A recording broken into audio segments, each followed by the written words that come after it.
everybody have one of these handouts? Yep. Okay. We're going to be working with this one today. This one here.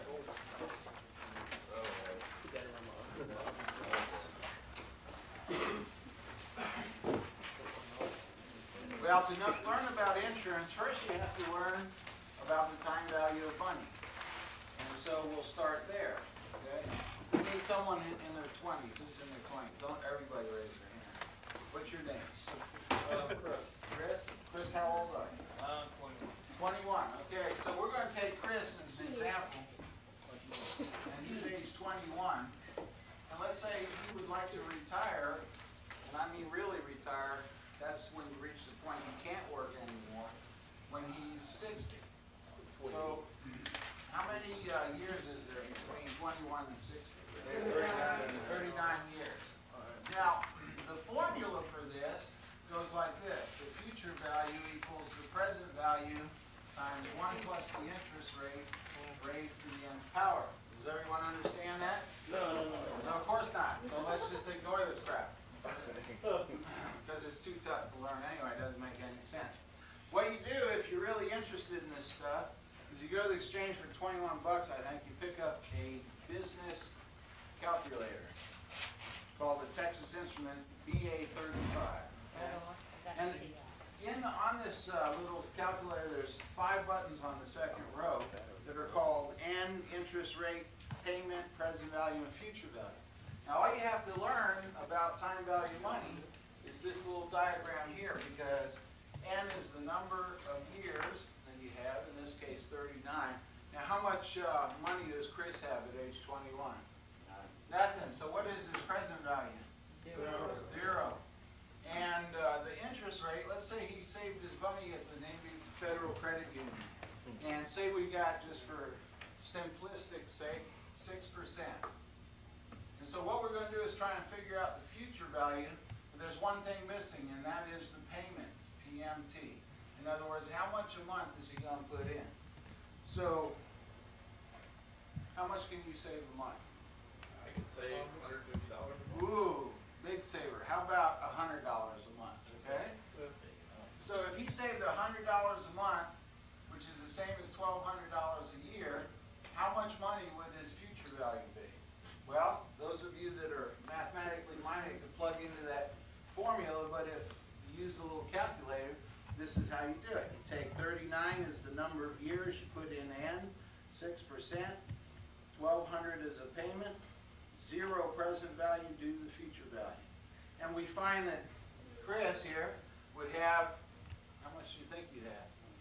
Well, let's figure it out. 1,200. If he had done that for 40 years, it would have been about $48,000, right? So how much money do you think you got? 6%. Yeah, 6%. How much? 150. 150. Half a mil. Half a mil. This is young Chris we're talking about here. All right, so 150. I got any takers?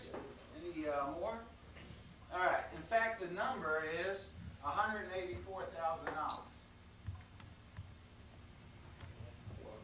That's a lot of money for anybody, isn't it? What would happen if instead of 6%, we double the interest rate to 12%? What does that do to the future value? Doubles it, right? More. Chief, tell me what it does to it. I would say it probably triples. Probably triples it. Maybe more. It goes down.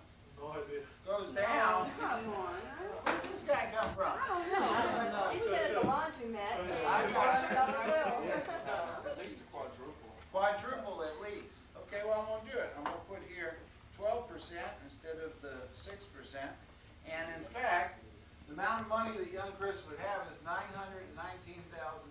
I'm getting paid in full. Did you start saving yet? Yeah. Okay?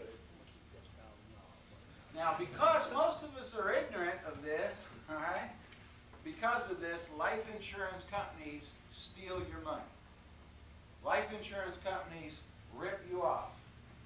Life insurance companies create young widows and orphan children without any money to survive on. And it's because of this fact. because most of us don't understand how the time value of money works. I'll give you an example. Let's keep the 12%, but instead of n equals 39, we'll make it 38. In other words, Chris will wait a year before he starts. Now how much money will that $919,000 be? About 200,000 less. Very close. It's $819,000.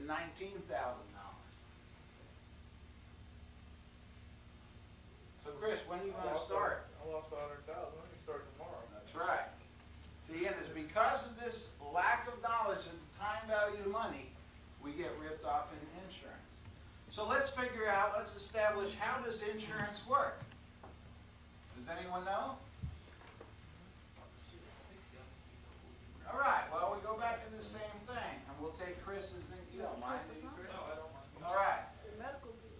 so Chris is 21, and he wants to buy some insurance. Now, I happen to know something that Chris doesn't know, and that is, I know when he's going to die. Oh, wow. I'm an insurance company, so I know when he's going to die. Now, Chris doesn't know that, but I know it. And you've heard the saying that knowledge is power. So because I know when Chris is going to die, I can make money on it. I'll show you how. Chris, how much insurance you want? Say $100,000. 100,000. $100,000, okay? Now, I know when Chris is going to die. He's going to die here at age 72, okay? But he doesn't know that. And he's going to buy insurance because he's married and got young kids, and in case he dies, he wants his family to be protected, right? Does that make sense? So, if I know when he's going to die, but he doesn't, how do I make money? Well, when he dies, what will I have to pay as an insurance company? $100,000. Hey, does this look familiar? What do we call that? Future value. Future value. And how much money has he given me today? Too much.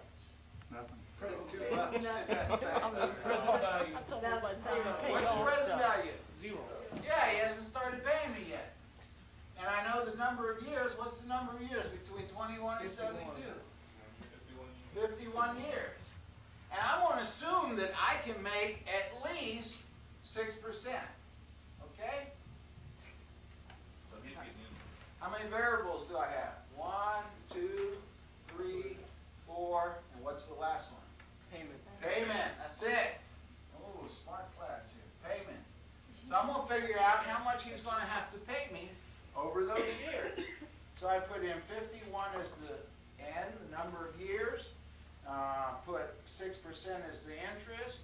Put 0 as the present value. $100,000 as the future value due the payment. So Chris is going to have to pay me $305 a year, which is, we'll divide that by 12,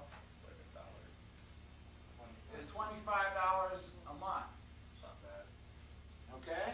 You see how insurance works? Now what's wrong with this drawing that I just made? You're going to charge him 30 a month. I don't have to. Because why? Yes. I'm an insurance company. How much do you think I make on my money? That's right, because I invest in American industry, where I'm going to show you guys tomorrow. So he's making 12 or 15 or 18%. Guess what happens to the amount of money that's in the pile? You saw it before, right? The 180,000 grew to 919. So if I can get 12% on my money, this 100,000 will grow to 5 or 600,000. Yet when he dies, how much do I have to pay him? $100,000. So you done made $800,000 off of him. In a second. Okay, what's the largest industry in the United States? Insurance. Government. No, actually, insurance industry is, well, maybe not as big as government in terms of spending, but life insurance is the largest industry in the United States. It is about 10 times bigger than the oil industry, which we all think is humongous. What's the only industry in the United States not regulated by the federal government? Now, isn't this nice? What? You want to be an insurance agent? When I get out, take people's money, live off their interest. Who let you in the Navy? Okay, so this is how they rip you off. Because nobody understands truthfully the time value of money. Any questions so far?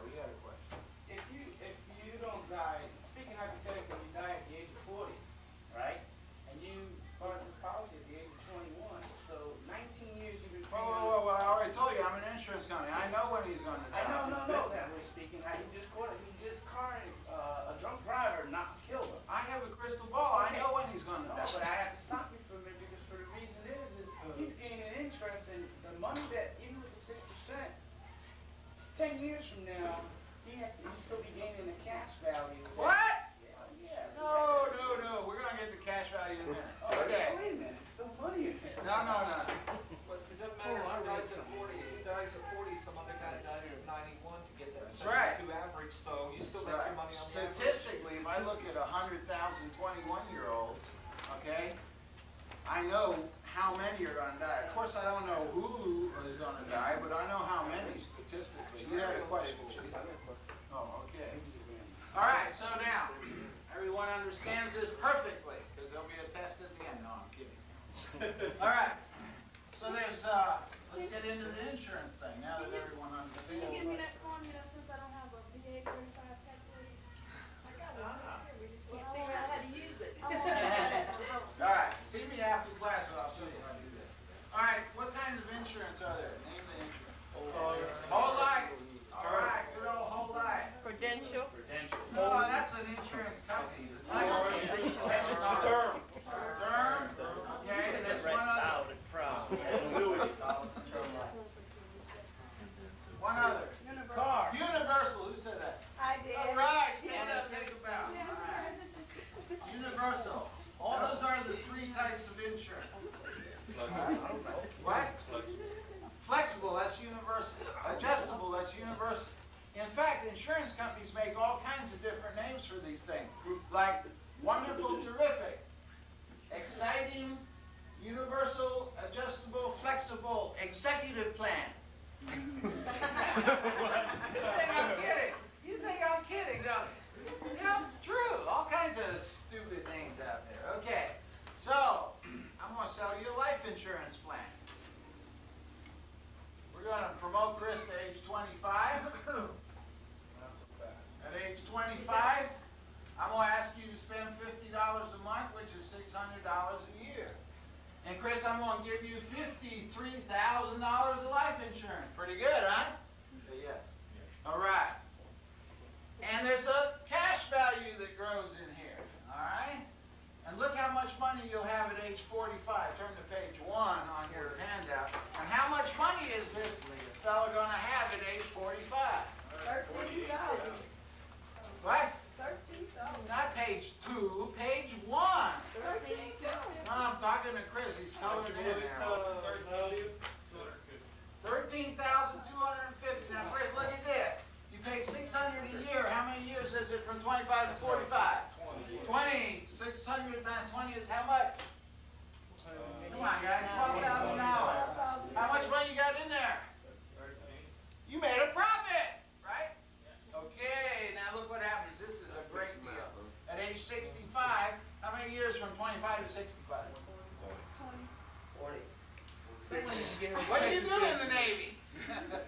40 years. Okay. All right. 25 to 65 is 40 years. 40 times 600 a year. How much money has Chris put in there? 48,000. 20 what? 24,000. He's in the Navy. $24,000. How much cash value do you have at age 65? $30,000. How much profit has he made? 6,000. $6,000 of profit. And we're going to put it in big letters. Profit. And put some exclamation marks behind it. That ain't shit. You want to sign up now? You want more money? Just greedy. All right. So this is how whole life insurance works. Let me ask you a question. I'm going to open up a bank. It's called the Gilbert Savings Bank. All right? Gilbert Savings Bank. And I got 3 rules. All right? And so I'm going to ask you to do business with what's your name? Turner. You have a first name, Mr. Derek. Gary? Derek. All right. Derek. Gary, I'm going to ask you to do business with my bank, the Gilbert Savings Bank. Okay? Who said that? Don't do it. You don't know anything about the Gilbert Savings Bank. Gary, don't listen to this guy, all right? Derek. Derek. I'm sorry, and I'm saying Gary like I'm happy. All right, I'm sorry. I apologize. You can call me Bob to make up for it, all right? Okay. Now, the first rule of my bank, Derek, is that put in there the first, the second, and the third rule, third years, I keep the money. Oh, no. How about that? Does that bother you? Yeah. You mean you wouldn't do business with the Gilbert Bank and Savings and Loans? What's the offer after You that? keep the money. I keep the money. Okay, because I like you, Derek, and now I've learned your name properly, I'm going to eliminate that rule, but the second rule in my bank is that any time after the third year when you have money actually building up in here, you can come and I'll let you borrow your own money, okay, guaranteed at 6%. No. How about that rule? That's what Farm, insurance does. So What's you wrong have with to- that rule? That's borrowing money and borrowing. That's right. Why should you have to borrow your own money? If you put it in a jar in your backyard, you don't have to ask anybody for it. So you don't like that rule either, huh? No. All right, the third rule. You married? Carol? Yes. The third rule of my bank is that, and some people don't like this rule, okay?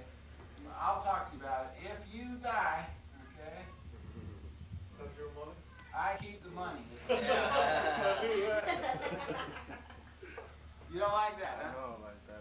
Okay.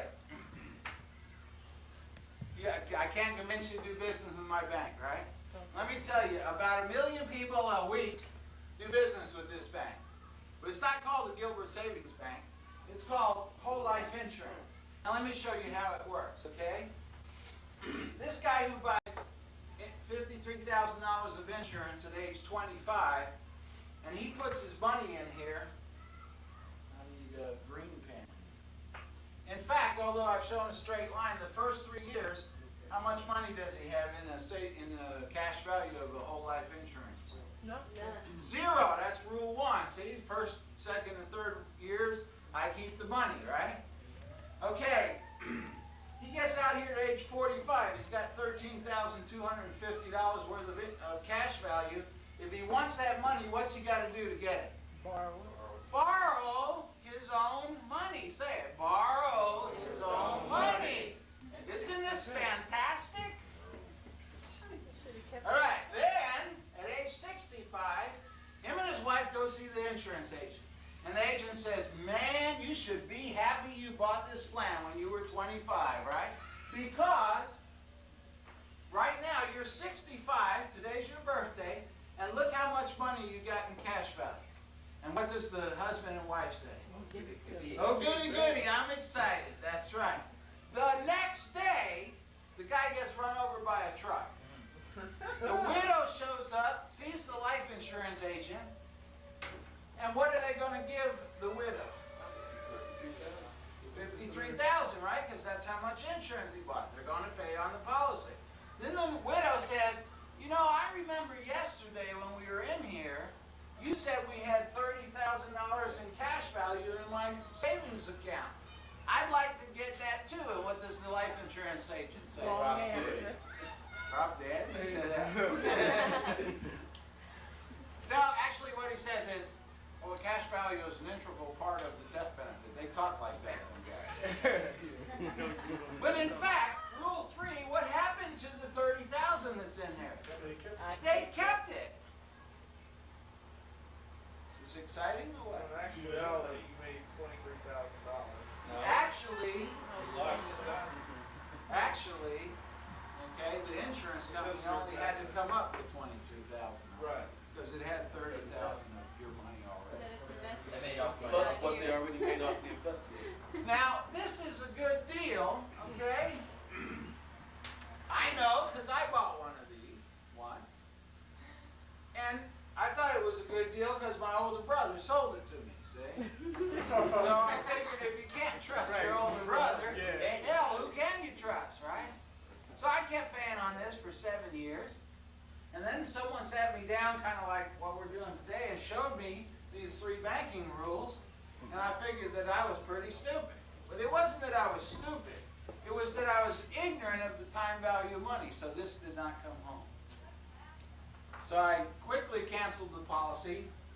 My brother called me up and said, what am I doing to do that?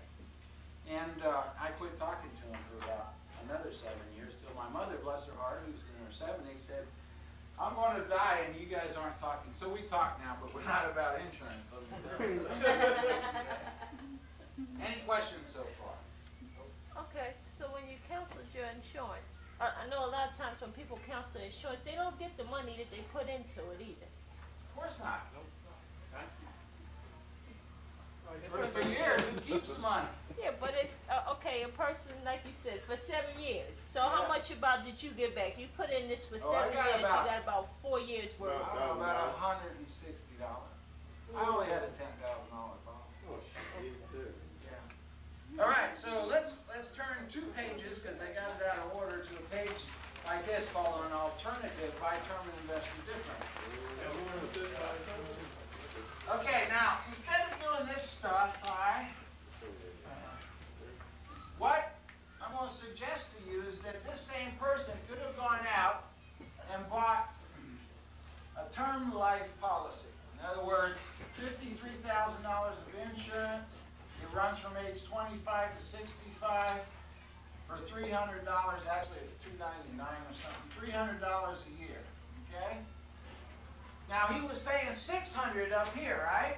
So that leaves him $300. If you took the $300 and he put it in a savings account at 7%, how much money would he have? $64,166. Everyone see that number? All right, now let's look at what happened. At age 65, if the guy dies, how much money does his wife get from the insurance company? Right. And then she goes to the savings and loans or the Navy Federal Credit Union. How much money sitting in this account? So when this guy died, she got 64 plus 53, which is 117. Isn't 117 better than 53? See, that doesn't. You don't have to be a rocket scientist to figure this stuff out. All right, let's say the guy doesn't die, so he goes to retire. How much money does he have in here? And how much money does he have in here? Buy term and invest the difference. Everyone understand that concept? Any questions? All right, we're going to talk about, that leads us into term insurance. Does everyone understand that whole life insurance is never any good for anybody at any time? Is there some fogginess about that? Unless you're gonna die next year. But you Still no good. If you know you're going to die next year, go buy a term and get a whole bunch more for the same money. Okay? No questions. Everyone understands that there's nothing good about whole life insurance. So why are all these people investing in it? Because they don't know. They're uninformed. Can't see. An hour ago, would you have known? Because, I'll tell you why, because if I'm in insurance, well, let me get to that, okay? It's a little bit out of order. Let's talk about term insurance.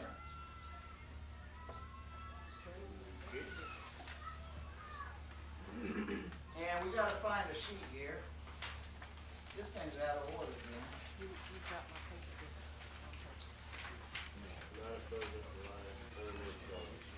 to practice.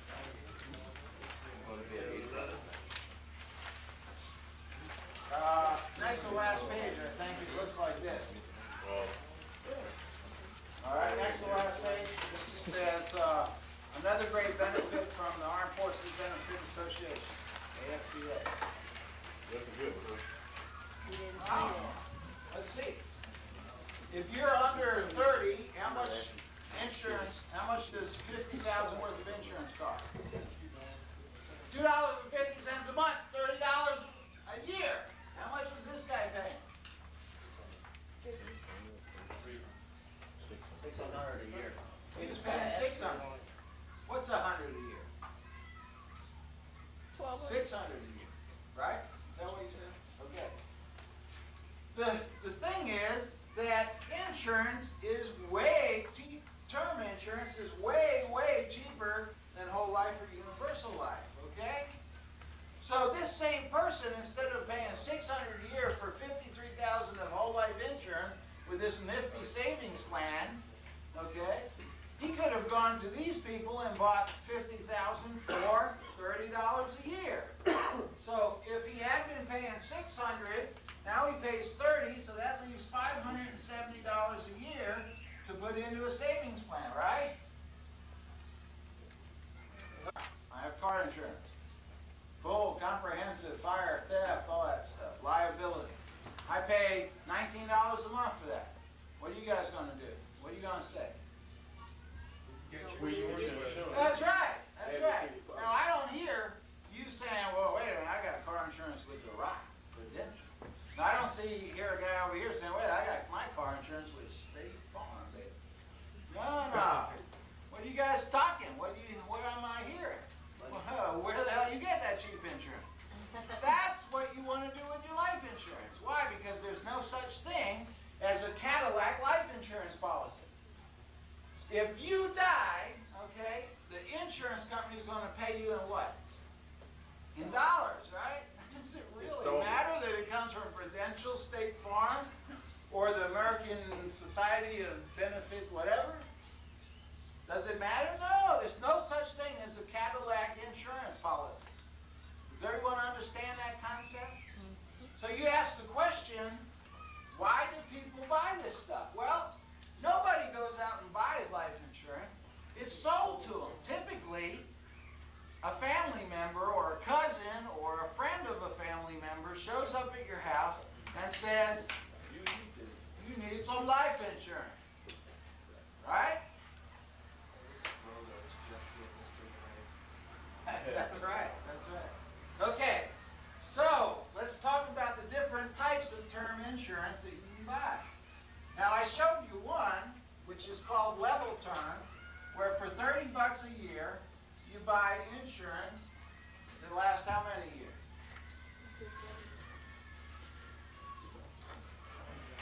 What does it say?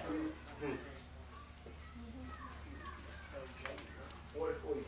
Convertible to age 50. Well, it goes up to age 70, right? But you're gonna die at 72. That's right. Okay, so you see the premiums stay the same? You know? They don't? Yeah. Sure they do. Level. Yeah, it's level. So the premiums are level, premiums level, and how much is the insurance? And that stays level, right? So what's the name of this? Level term. See, this stuff's easy. All right, now what happens if I keep the insurance level, but now I start out, you only pay $6 a year. And then 2 years later, you pay $8 a year. And then 10, and it goes like that, and the premiums go like that. Increasing term, that makes sense. In fact, though, they have a real technical term. It's called annual renewable term. Normally goes by the name ART. Annual renewable term. And what they're doing is renewing your policy every year, okay? But when you buy one of these, you want to make sure it's guaranteed renewal, all right? Now, how about another way? What if I keep the premiums the same, premiums level, but you start out here with $50,000 of insurance, and it goes down to nothing out here at age 70. What would that be called? Decreasing term. You actually see decreasing term and ART are just opposite sides of the same thing.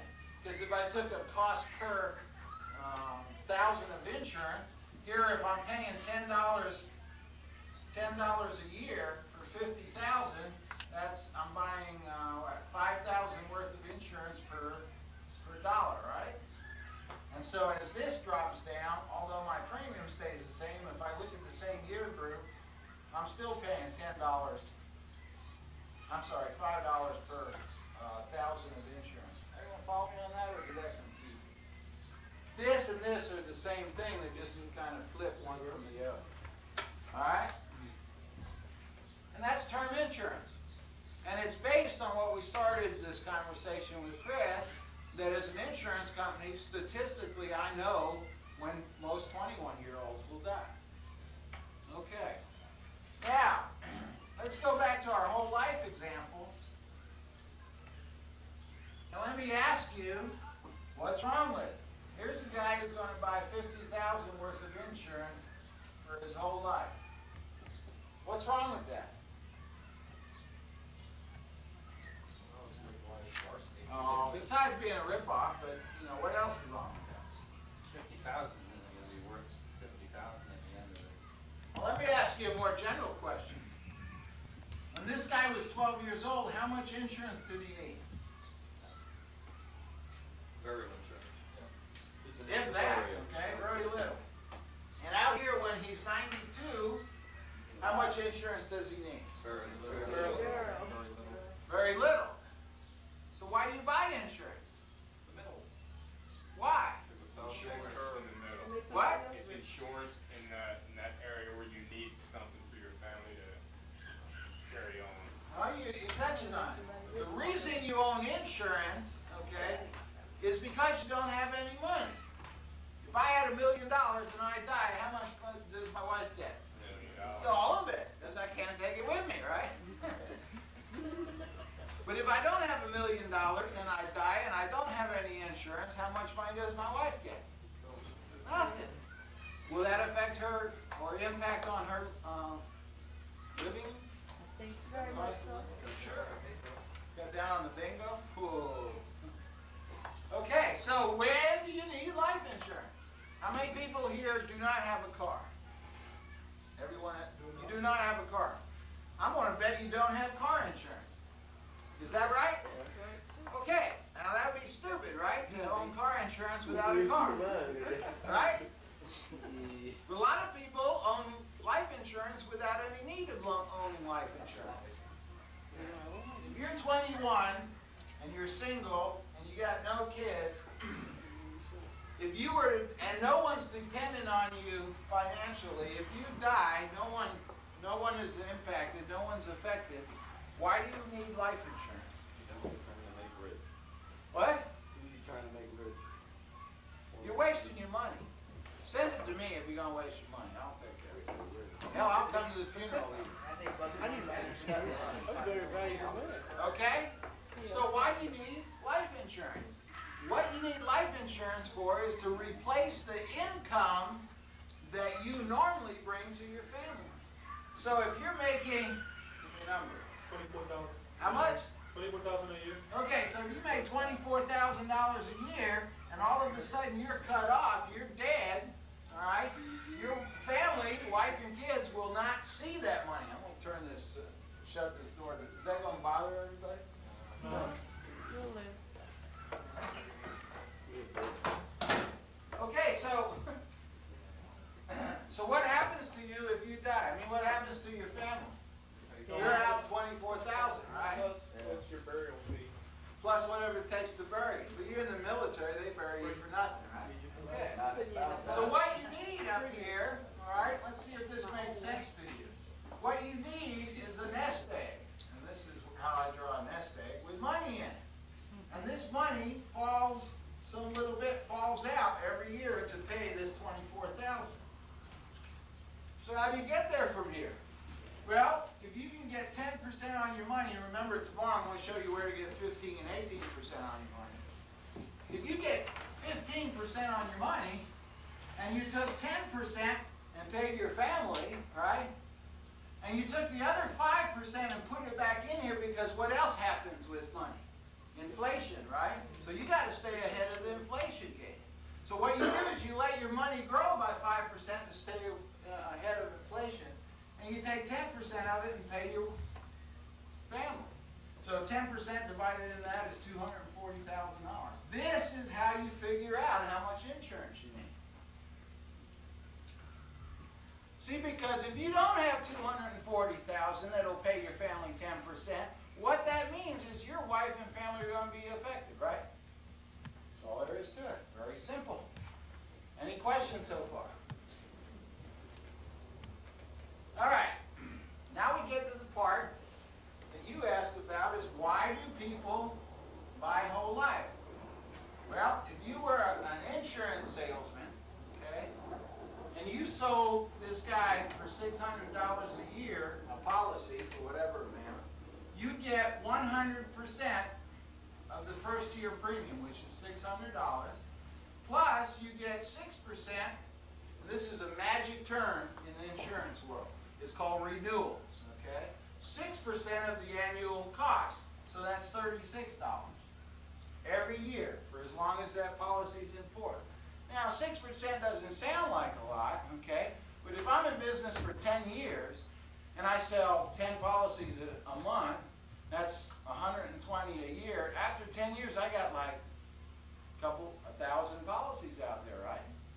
1,000 policies at 6%, and the average is $600 a year. That's $36,000 being paid to me in renewals, right? And that's 36 whether I make a sale that month or not. And that's why insurance agents get into this business, because of renewals. Now, what if he had sold this guy $50,000 of term? How much was that every year? $30, okay? Well, not with this guy's company, okay? Even if he sold term, say that's $100 a year, okay? Well, instead of 100%, he gets 35% of all the term premium, so that's $35. And guess what he doesn't get? No renewals. So, if you didn't give two craps about people, okay, and we're in the life insurance business, what kind of insurance would you sell? Oh. And what kind would you buy? See, that's how you screw these people up. Because some guy wants to come to your house and sell you insurance. You say, well, how much insurance you got? And because they're in the business, typically they have 400,000 or 500,000 of insurance. So you hear, well, I've got 400,000 of insurance on my life because I believe in insurance. But he got determined. And you go, well, I tell you what, you come over to the house and bring your policies, because I want to see someone's policies that has 400,000. And what's that guy going to say? Well, it really doesn't apply to me. All right, so now why do I do this? In 1984, I sold term insurance part-time. I was working as an engineer. I sold this part-time. Went and sat down with the family. This guy is trying to protect his family. He has $40,000 on his wife and $25,000 on 2 kids.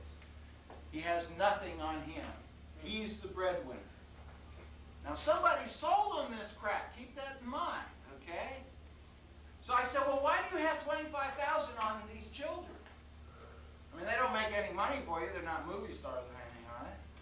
No. And he looked at me strangely. He said, well, that's their college savings. I said, oh, you bought the insurance for savings? He says, yeah. I said, well, let's look at this. And so I looked at the policy. I said, well, what's the plan here? The oldest dies, then you take that insurance to pay for the youngest son? Well, he didn't think that was funny, see? No. I mean, I got real close to being thrown out of his house, and he was a big guy, too, all right? I mean, he could have done it. And so after I got over that part, I said, no, I'm just kidding, but let's look at the cash value. When this oldest child is 18, you'll have $895 in cash value. How much college is that going to buy you? Well, he went livid. Hot. This guy was upset. And then I walked through and showed him the 3 banking rules. And he was coming up off the chairs, eh? See, because he was paying $122 a month for this load of crap that he had. Some person came into his house and sold him that program. For about $42 a month, I put $200,000 on him. Makes sense, right? He's the breadwinner. $50,000 on his wife. Even though she didn't work, they had young kids at home, right? So if something happens to her, he's out some extra money for babysitting, daycare, people coming in the home, helping them, all that stuff. And then I put 5 on each of the kids as a rider, costing like $3 a year or something for the kids' insurance, right? $5,000. And 9 months later, see, the man died. See, and I made a difference for that widow and kids. And so if all of you go out and never buy whole life insurance, that'll make me feel good. Right? So that's why I do this, okay? Certainly David doesn't pay me any money. And I don't sell anything. For dinner, right? Insurance is a vicious, vicious industry. And my problem with it is that it's the kids and the widows left behind that really suffer. Because the insurance companies that take advantage of people like you and me's ignorance about how this crap works. Okay? Question? I had whole life insurance. Well, good. I used to.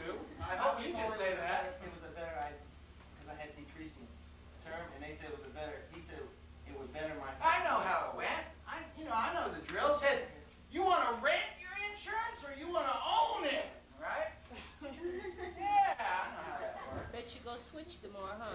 Well, let me tell you. Man, I'm glad I took this. Even though you guys know all about whole life insurance, it's easy to sell. I'm going to sell some to you, and you guys are going to buy it. Except this insurance is called paid up insurance. How many of you have heard of that? Paid up insurance. Hey, that's a good deal, right? You pay 5 years, boom, end of story. Well, I'm going to sell you, let's move away from life. We're going to have car insurance, okay? Car insurance. In fact, this is from the Gilbert Car Insurance Company. All right? Right next door. Diversified. Diversified, that's right. What's your name there? Tony. Tony? I got it right? Yeah. Okay. All right, Tony. You said you owned a car, right? You got car insurance. How much do you spend every month right now? Say $50. $50. You spend $50 a month, which is $600 a year on car insurance. And that's this year. How much you expect to pay next year? 60. And how much you expect to pay the next year? Same, right? And what? Forevermore? Is that what you said? The Raven said forevermore, nevermore, whatever. All right, so you planning to spend $600 every year for car insurance. Because as far as you know into the future, you're going to be owning a car insurance. Well, I'm with the Gilbert Car Insurance Company, and I got a plan for you you're going to love. It's the immaculate, beneficial, wonderful, paid-up car insurance family plan. Okay? Are you ready for this? Where do I sign? All right. I like these kind of sales. Okay. Now, you telling me that you pay $600 a year, and you're going to pay it for the rest of your life, right? You have any kids? Yes. How many? 2. What's your oldest? 10. A boy or girl? Girl. 10 years old. 10 years old. Okay. I'll tell you what, because this is the Gilbert Immaculate Car Insurance Family Plan, okay? I'll tell you what. I'm going to give you some car insurance that you have to pay me for 5 years. And the 6th year, you don't have to pay nothing. And the 7th year, you don't have to pay nothing. And the 8th year, and the 9th year, and the 10th year. And in fact, here 8 years from now, your daughter's going to be driving, right, at age 18. Because this is the family plan, okay, I will take care of your daughter's car insurance for the rest of her life. So not only is it the rest of your life, but it's the rest of her life. We expect her to live longer than you. You ready to sign up? Sounds good, doesn't it? Is this a good sale or what? All right, you ready to buy, right? Wait, I'm selling to him, not to you.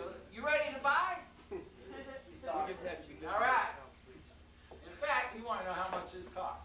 Now, obviously, I can't sell you this plan for the same price you're paying here. Right? Right. This plan costs $2,000 a year. Now, that seems like a lot, but it's not because, look, how long do you expect to be paying this $600? Forever. And how about your daughter when she starts? How much she going to be paying? And for how long? Now, with my plan, after 5 years, okay, you don't have to pay nothing. Now, you want to borrow my gold cross pen and sign here on the bottom line? Of course you do. Now, what's the catch? What's the gizmo? What's the thing here? How is this guy making money if you're signing him for 5 years? What about the rest? Yeah, how is he making money? That's the trick. He's putting in a... What? Gotta be one car. No! Take care of all your cars, no limit. Full comprehensible. Fire, theft, everything. Good. Can't see it? Wait a minute. So now what you're going to say is that you don't think I come from a reputable company, huh? Well, let me show you something here. Of all the paid up life car insurance companies in this list, and this comes out of Consumer Survey, okay? You see that? The Gilbert paid up car insurance company is number 6. I'm licensed by the state of Texas. Let me show you my license. See, that's what happens, right? When the deals are too good, you go, well, I never heard of your company. It's not like Prudential, right? Okay, so now I proved to you that everything's fine. You have the print company had to print on these papers. What? You have the print company had to print it out there. Yeah, that's right. That's right. So, how does it work? Well, it's real easy. They just rip you off because why? You were ignorant of... That's right. First year, Tony pays me $2,000. What do I do with the money? Invest it. Ah, the first thing. Hell, I gotta go out and buy some car insurance for him, don't I? Cost me $600. So how much is left over? $1,400. Now the second year comes, and what do I do? Same. Yeah, same thing. I gotta go out and buy $600 of car insurance because that's what I'm telling them, right? And so that leaves me $1,400. You see, I do this for 5 years. So $1,400 times 5 is what? 9,000. No, $7,000. $7,000. Okay? Now the 6th year comes. How much money does Tony give me year 6? Nothing. So what do I gotta do? You go to your savings account. You I get it go out. to this 7,000, I take 600 out, I go and buy Tony's life car insurance, right? And how much does that leave?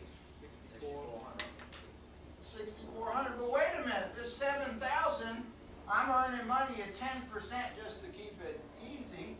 I made $700 in interest, right? Of that interest, I had to pay $600 for car insurance. That leaves me with how much? 100 left over. But in fact, see, all I did is I just added this up. And you guys went along with that. But what's a real insurance company going to do? Invest it. And so this number is not 7,000, it's 11,000. And this number is not 10%, it's 15%. So in fact, he made about $1,500. He takes 600, and how much is that left to go back into the fund? You see how it works? And now you see where I can get the money to pay for your daughter's insurance down the road, right? And how much does this cost me? Nothing. How much money have I put in it? Nothing. What's my return on investment? Infinite. Do I love this or what? And I can sell this car insurance all day long. Because it's not right. Hey guys, we pretty good people. So, that's how car insurance gets sold, and life insurance. I need a piece of scrap paper, just an old piece. There, he's got one. How about life insurance with dividends? You've heard of that, have you? Same thing. What do you mean, same thing? You don't pay it. Same thing. Same thing, a rip-off? Yeah, I'll go along with that. All right. Damn, I need another piece. I ruined my money. All right. Mr. Negron. Did I pronounce that right? What's your first name? Cruz Campo? All right, Cruz. I'm going to give you some money here. There's $1. I wouldn't try using this money outside this room. $2, $3, $4, and $5. Okay? So I come to your house because I come recommended. That one's mine, right? Come recommended by your brother-in-law, and I show you all the good stuff about whole life insurance, and you're excited, okay? Because when you're 65, you're going to have $30,000 for your retirement. So, you want to buy, so I signed you up, and now it's time for money, so give me $4. Now, you're in a bigger hurry than that, because I've been here all night already, okay? $1, 2, 3, $4. Okay, thank you very much. I bundle up my stuff, and just as I go to the door, I stop him and I go, Cruz, would you like the kind that pays dividends? And what does Cruz say? Oh, yeah. Oh, yeah! Love them dividends. And I said, well, it's basically the same policy, but this one pays dividends. And you go, fine, sign me up. So I say, that's another $1. Give me another $1. Because the type that pays dividends is more expensive, of course, because you get something back. And so I go away, and everything's fine. You get the policy in the mail, and it's all folded up with a nice leather folder, so you put it in your shoebox way up in the closet and never read it, right? That's what we all do. Is that what you do with yours? Yeah. And so the year comes by, you call me up and you go, hey, how about my dividend? I said, yeah, they're going to pay tomorrow if you buy the house to pay off on the dividend. So I'm ready. Hold out your hand there, Cruz. You ready for the dividend? Okay, there's your dividend. Now, what did I just do? That's it, because I'm a life insurance agent. That's what I'm supposed to do, all right? He paid $1 and he got a penny back for dividends. In financial terms, that is a partial return of an overcharge of premium. They all talk like that, okay? But this is a ripoff. Now, this dividend that Cruz just got, how much taxes does he have to pay on that? Yeah, how much taxes do you pay on dividends of a life insurance policy? Nothing. Why? Remember what I just said what? A partial return of an overcharge of premium. So I ripped them off because I charged him $5, $1 more than the real policies were, and then I paid him back a nickel. And that's called the dividend policy. See, the IRS does not ask for taxes on dividends of an insurance policy. Now, do you think if they thought that that was a real dividend, a real distribution of profit, you think they'd let you get by without paying taxes on it? No. Of course not. All right, any other questions? No, that was great. What? That was great. I'm not done yet. Don't be pushing me out the door. I'm looking at your watch. That's My like, goodness. We got one other kind of insurance to talk about. Universal. Universal.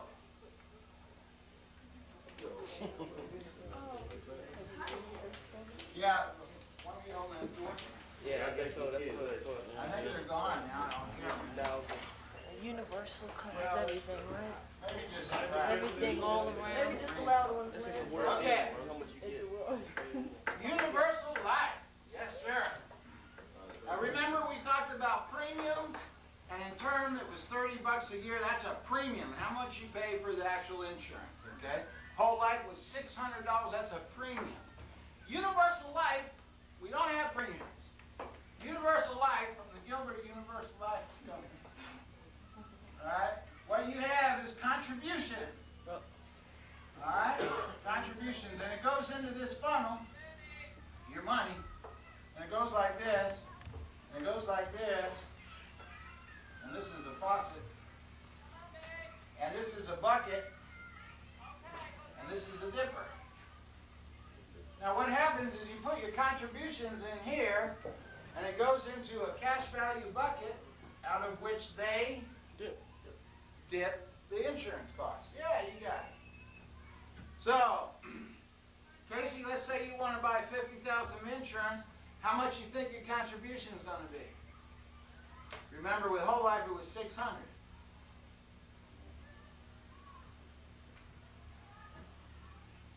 How much? More or less? Less. No, more. $1,000. That's a lot of money. It is a lot of money.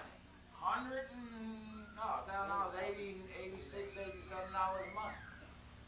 For $53,000 worth of insurance. Sound like NCO. Okay, so what happens? You put 1,000 in there, and guess what we find here at the... Now, whose bucket does that belong to? The company.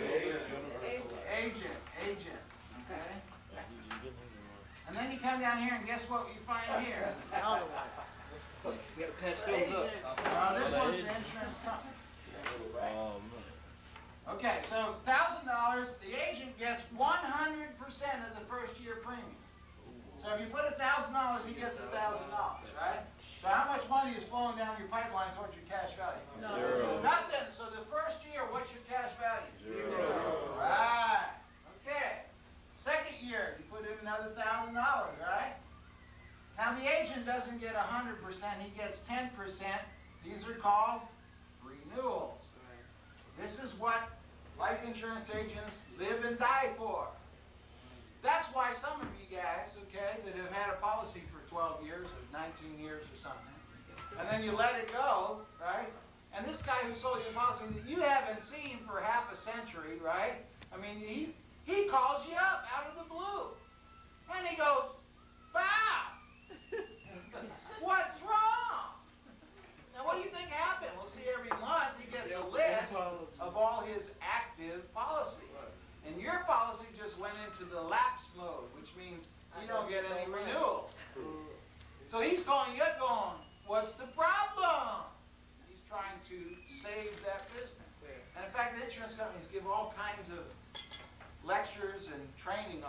save business, is what it's called.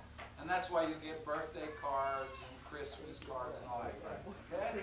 All right, so he loves these renewables.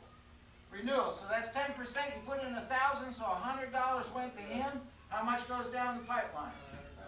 $900. Insurance company, they get 10%.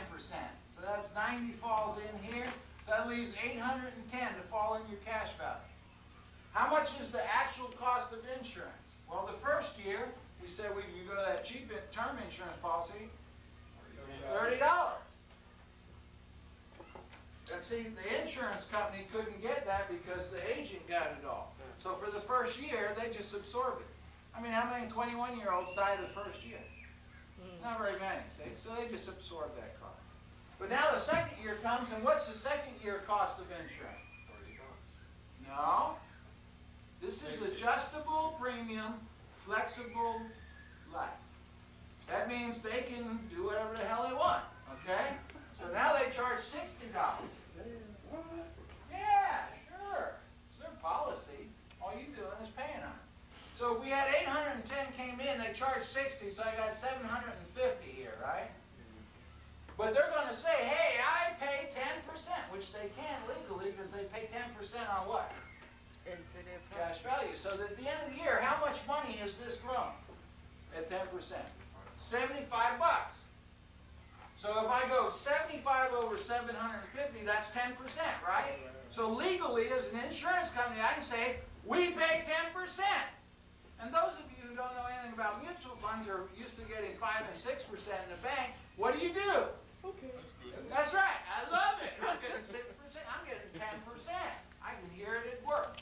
You know, my insurance policy paying me 10%. Okay? Go for it, bud. All right, let's happen in the third year. Well, let's look at what the real interest rate is. How much money did he put in? For 2 years, he put in $2,000, right? How much money did he get out? Huh? That's the interest that was paid, right? So 75 over 2,000 is like 3.25%. Is this a great investment or what? Right? Okay, so the third year, $1,000, right? So much to this, and so much to this, and some falls in here. What's the cost of insurance this year? Whatever they want to be. Yeah, $150. Okay, so what? And then the fourth year, 1,000, and then it goes all this stuff. And now it's $260. Now what happens in the 20th year? 20th year, he puts in $1,000, goes through all this, the agent's still happy. This grows at some little bit. But what's the cost of insurance 20 years from now? $3,271.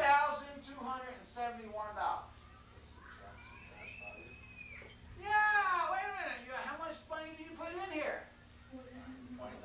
1,000, right? That year.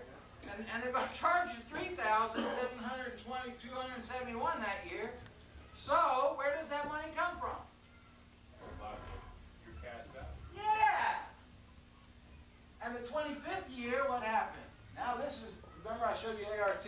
Look, if you're 70 years old or 71 years old and you want to buy $100,000 of insurance, how much do you think that premium's going to be? Pretty close, right? 96,000 or something. Okay, so as this guy approaches age 60, this insurance now starts skyrocketing, right? So now this year is, say, $8,000. And the next year is $12,000. And the year after that is $21,000. Now what happens to this cash value? It gets eaten up, doesn't it? And what happens when this cash value goes to zero? No. Life insurance is a contract. They cannot cancel the policy except for one reason. Non-payment. So they send you a letter and they go, Dear John, your premium this year is $22,719. Unfortunately, your cash value is zero. What would you like to do? Your options are, 1, terminate the policy. 2, send us got good. Well, see, one problem is that the first policy was sold in 1983 of this universal life stuff. And so if we track time versus cash value, it starts to build up, and then guess what happens? And right now, from 1983 to 1993, it's been less than 10 years. So see, we haven't hit that stage. But you're going to see in 10 and 15 and 20 years, the absolute uproar. It's going to be a panic in the nation's insurance business, because all these people are suddenly waking up that their cash value is been eaten up. But what's some other problems with this stuff? Similar to whole life, if I want the money, what do I got to do to get it out of this cash? Borrow. I got to borrow. And if I die, who gets that money? They do. They do. Universal life is a little bit more complicated version of whole life, okay? Sounds real good, and the reason it's sold is because they can say, hey, I pay 10% on the money. So everyone flocks to it, right? In other words, if you take money out of your own cash value, isn't it like there's a surrender value where you can take money from your cash value? If you take a surrender value, it's like a partial loan from your cash value. That's what I'm trying to say. Yeah, you have like a certain policy. I have a policy. Why do right? you want to borrow your own money? Well, look, this is what I'm going to. I have a policy like it's for $100,000, right? I pay $41 I got a a month. handkerchief. Okay. $41. Here we go again. No, $41 a month. Right? And you're right. I looked at it that, and then one day I called up well, he sent me a birthday card. Okay. All right. Surprise! Surprise! I was thinking about getting rid of the insurance, right? I wrote him a letter, and then this guy, for some reason, I swear to God, I got a late birthday card, and all of a sudden he goes, why do you want to get rid of your policy? Call me at my numbers. I call him. Oh, you know what's happening? Renewals. Right, but the thing is, I've been having an allotment going to there. I've spent $41. Now, it's been 10 years. I still have this policy. My God. No, but it seems like they send me a statement every year for 8 years. In the last 2 years, I haven't got one. I've been calling them. The line's busy, I guess. They see you coming again. Well, wait a minute. But the last one showed a figure of cash value at so much. Yeah, but then you have a surrender value. Right, and then one day I took $100 out of it. Yeah. I really did. And then they took it as a partial, and then put it, and they said I didn't have to pay it back. It wasn't considered as a loan. Oh, that's nice. Now is that good? Isn't that great? You don't have to pay back borrowing your own money? Yeah, that's good. But but if I still die, instead of getting $100,000, I would still get $110,000. No? What's that? They lying to you, I right? gotta show you the policy. Yeah, I want to see the policy. Now keep in mind, okay, that a lot of times the policies come here, then they have what I call a lie sheet that's not attached to the policy. And in fact, it has a disclaimer. And they can attach it to the policy, because if they do, they'll go to jail, because the policy is actually signed by an officer of the company. The lie sheet is what the agent makes up on his computer at home, and he just lies to you, okay? Now that's hard for you to accept, isn't it? What if it were your older brother and you found that he lied to you, okay? You know? Yeah. I'm telling you, they're lying to you, okay? So now let's look at this. You pay $41 a month for 10 years, right? Right. All right, so let's figure that out. 41 times 12 is $492 a year, okay? If you had put it in a mutual fund with me, okay, 10 years ago, $492 is the payment, compound about 17% for 10 years, zero present value due to the future value. Your money would now be worth about $13,000. And 492 times 12 times 492 times 10, of course, is 4,920. So I don't know about you, and I don't know how much is in your policy, but I'll bet you $1 to a donut, okay, that it ain't anywhere near $13,000. No, it's about so. Okay, so, You dropped that policy. and if you die, who gets the 7? They No, do. you don't. They shouldn't get it. They're lying to you, man. What They say that's your cash. That goes back into your policy. are you lying to you? Bring the policy Cash it in. all out now. Bring the policy in.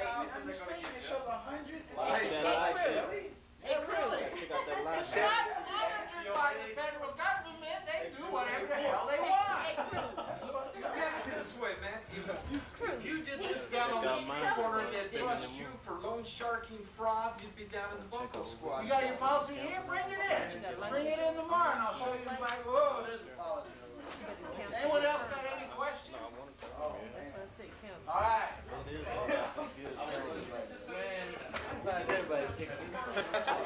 right, we got a guy who has a policy. You want to share it with You us? better cancel, man. Okay. Don't feel bad, The Wayne. man ain't lying to you. So, what you do if you have one of these junkers, okay? Feel bad. I have a letter that I'm willing to give to anyone who wants it. What you do is you send away and you ask to borrow your insurance. Individual variable life insurance. What does that sound like? What did you say? Individual variable, oh no, the plan is scheduled premium variable whole life. Whole lot. That whole title again. All right, let's see how much it's got here. I don't know, all these numbers and all that stuff. Did you ever read this thing? He tried. He just didn't understand. Payments, you gotta pay. That's all that said. Charges, it's a whole bunch. We'll look here. Non-forfeiture provision, I love it. Loans, you may borrow from us on receipt at our home office of a completed form satisfactory to us, assigning the policy as the only security of the loan. Oh, that's nice. So not saying Each they loan must give be it for to at you. least $300, except when used to pay premiums. Whoa. A loan, the amount of loan interest at an effective annual rate of 6% will accrue daily, not annually, but daily. There ought to be a thing in here that says they can delay paying you the loan for 6 months, up to 6 months. That's nice. Well, how much you pay for this thing? Let's find a payment schedule in here.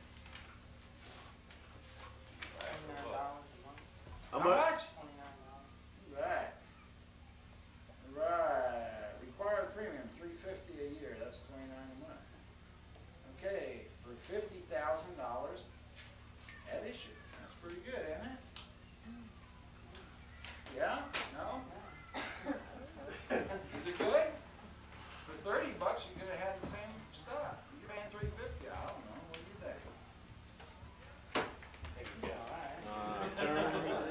You're paying $29 a month for $50,000 in insurance that I just showed you the armed force and benefit you could have got for $30 a year. When I got that, they gave me that too, on my wife, on my two too.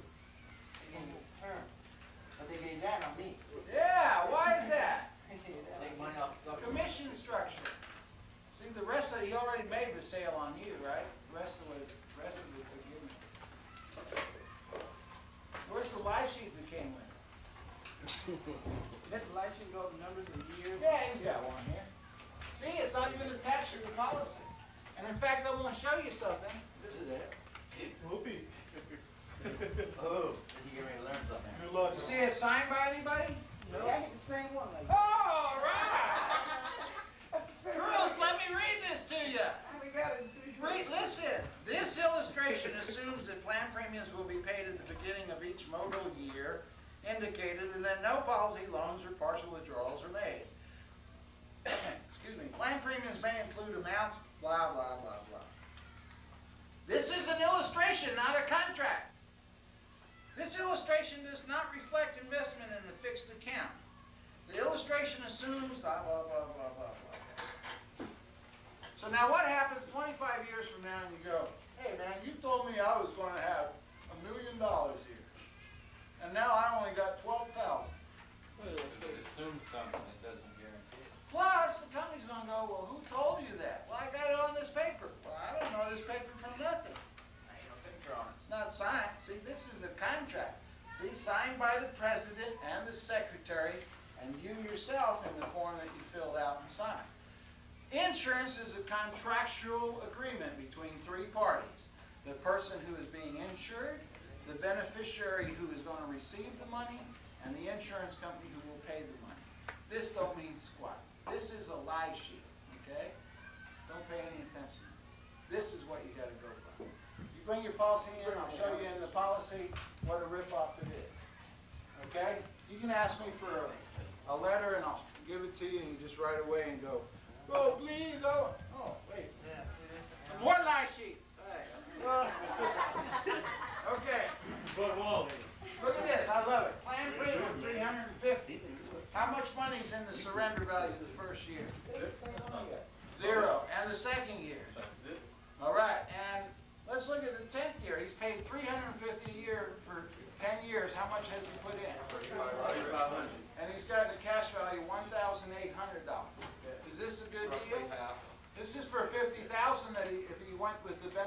Association cost him $30 a year. Yeah, but they're willing to give him half his own money back. That's right, that's right, and he gets to borrow it, and pay interest on But it. see how the agent gets guys is they tell them you're betting, the insurer is betting that he's going to die. They're betting that you're going to live. And they know that you're going to See, live. and that's all crap. You gotta treat life insurance like car insurance. Why do you have car insurance? Because in case I wreck my car, I want someone else to pay for it. Well, it's the same thing with life insurance. In case I die, I want someone else to make the income that I would have made for my family. Okay? Any other questions about insurance? One more question back here, then we'll wrap it up here. This is about car insurance. What if they decided it was Man, mandatory pissed to off. have car insurance?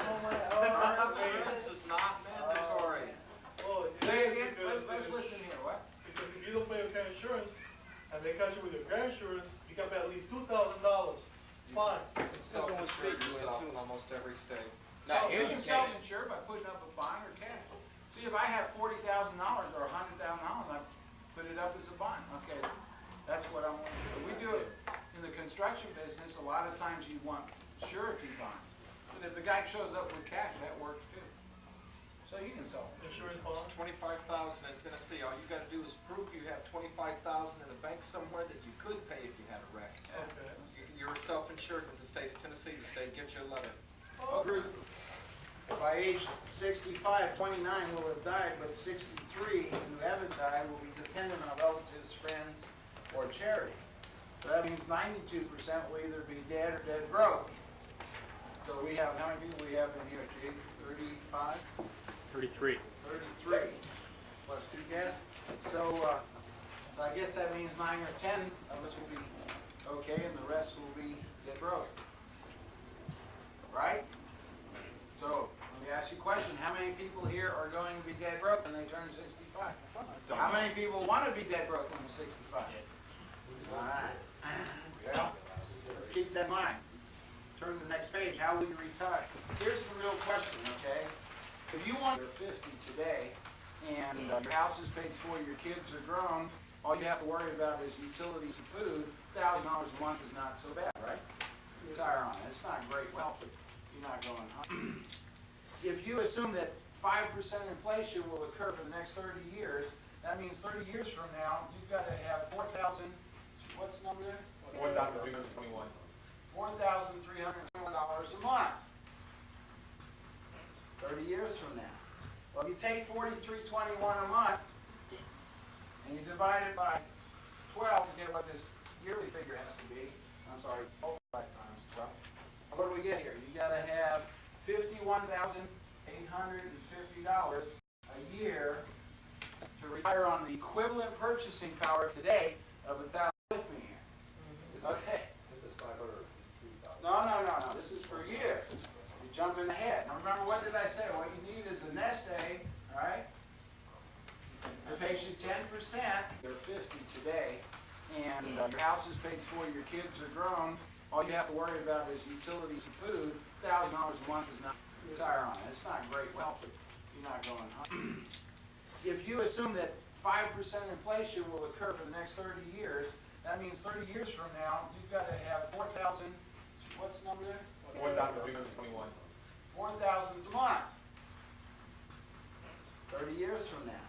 Well, if you take $4,321 a month and you divide it by 12 to get what this yearly figure has to be, I'm sorry, what do we get here? You got to have $51,850 a year to retire on the equivalent purchasing power today of $1,000 with me here. Okay. This is 503,000. No. This is per year. You're jumping ahead. Now remember, what did I say? What you need is a nest egg, all right? It pays you 10%, $150, right? So how big does your nest egg need to be? That number right there. So besides me, how many people here have a plan to have $500,000 in the next 30 years? Or very short of it? Yeah. Nobody else? Just me? There's one in the back. He was in last class. Okay, so, I mean, it's just that simple, guys. If you don't have a plan to build up this kind of money, then turn back to the front page, because you're one of the 92%. You'll either be dead or broke. See, and no one can fix that for you. I can't fix it. And in fact, I don't even care, because I have my plan, and if you don't have a plan, it doesn't affect me, see? Here's an example. All right, Richard's 20 years old. For 30 years, $100 a month. How much money will he have in 30 years? That was part of the homework.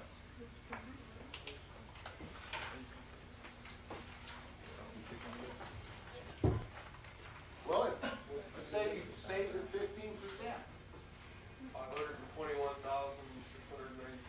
$521,000, right? So Richard, you got a plan now, right? By the time you're 50, you could have your nest egg, is that right? Now let's just say, folks, that Richard waits a year.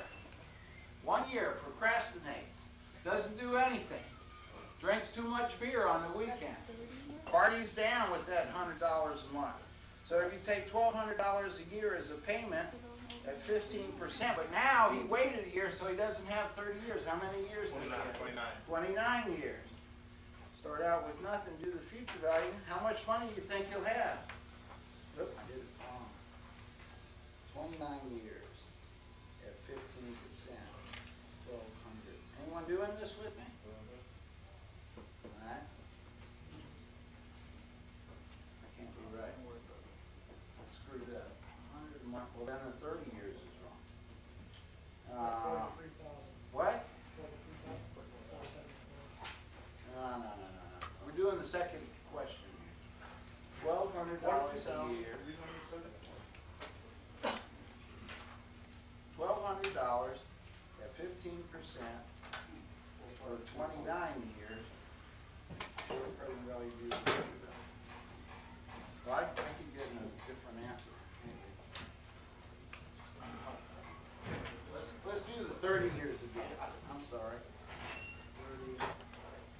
30. Okay, I'm sorry.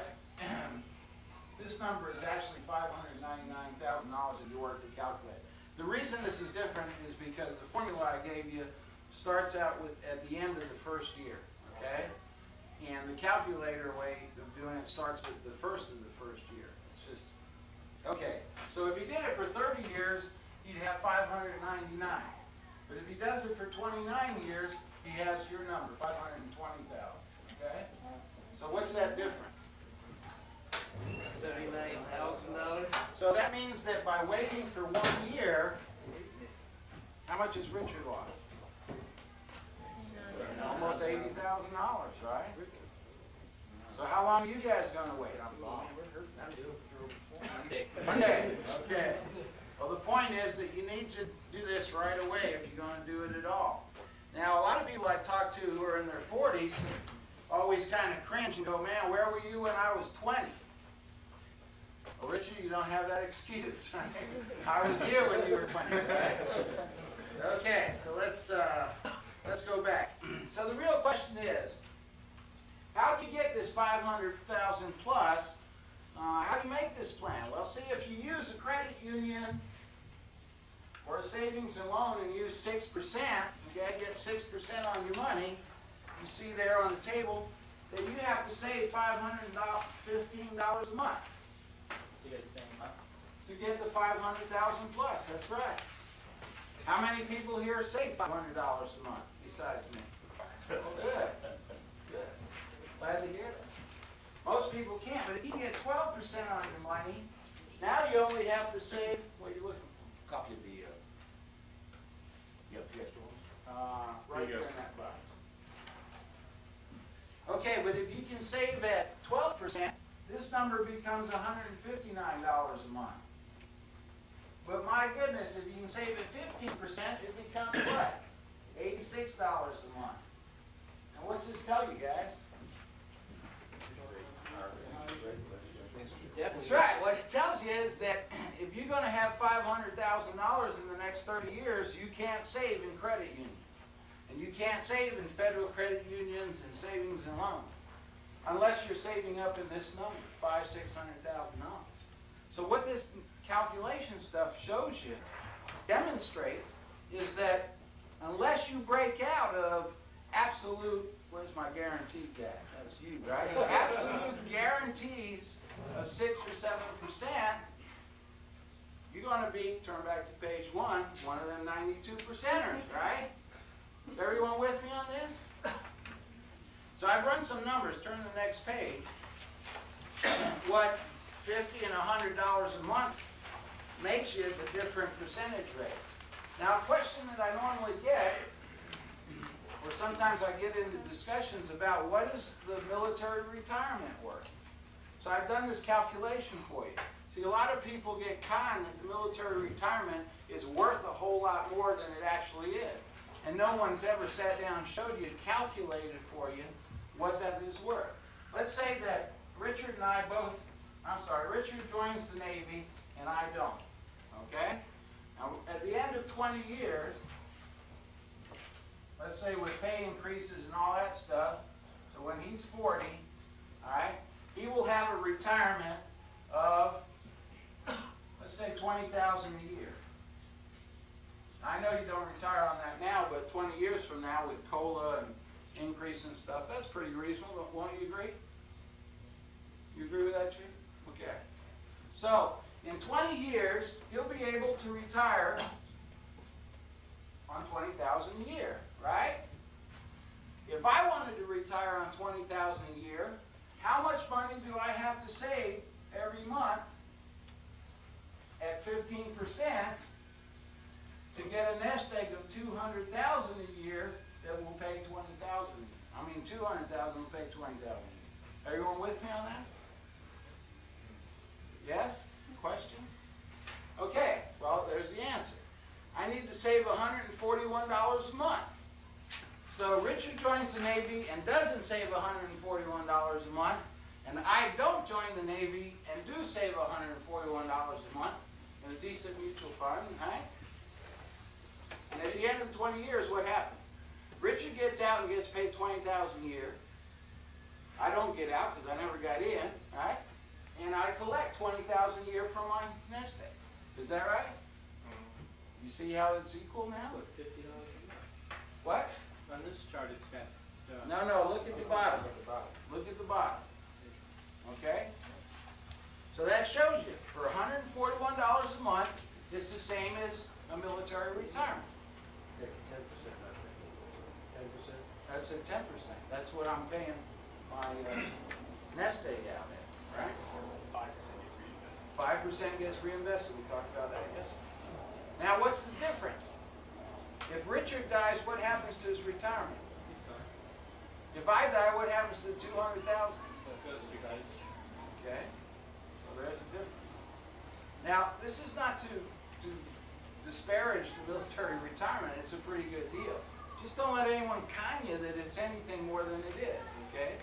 All it is that you're being paid $141 a month that you don't see that's going into the retirement for you, okay? Any questions so far? All right, turn to the next page. It says common sense approach. Now we'll start getting down to nitty-gritty. If you look at the cost of living index, I think that's about 89%. Now this 10-year performance is from 1975 to 1985, okay? So in that 10-year period, the cost of living went up about 89%. Had you put your money in a credit union or savings or loans at 7%, that would have gone up 100%. So you would have stayed ahead of inflation over that 10-year period, right?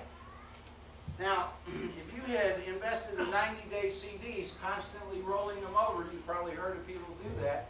In the late 70s, CDs were paying 15, 16, some 17%. So you would have been ahead by, can anyone read that number? 168? Okay. Now the Standard & Poor's Stock Index, which is an index, not a mutual fund, it just measures 500 performers in the market, okay, went up over 200%. What's that number? 260 something. And the average rate of all the mutual funds, and in that year there was over 1,100 of them, that went up over 300%. Not the best mutual funds, or the above average, I'm talking about the average mutual fund. So knowing this, where would you want to keep your money? Mutual fund. That's right. Well, why? Well, let's look over on the left. There's a couple reasons. Full-time professional management. diversification. Okay, you reduce the risk through diversification. We're going to touch on that in a little bit. Marketability. If you invested in art or antiques or diamonds, you want to get your money out, what do you got to do? Hey, you got to find somebody that's going to buy it. And if you go to a diamond dealer, he's going to buy it back from you at what price? At wholesale prices.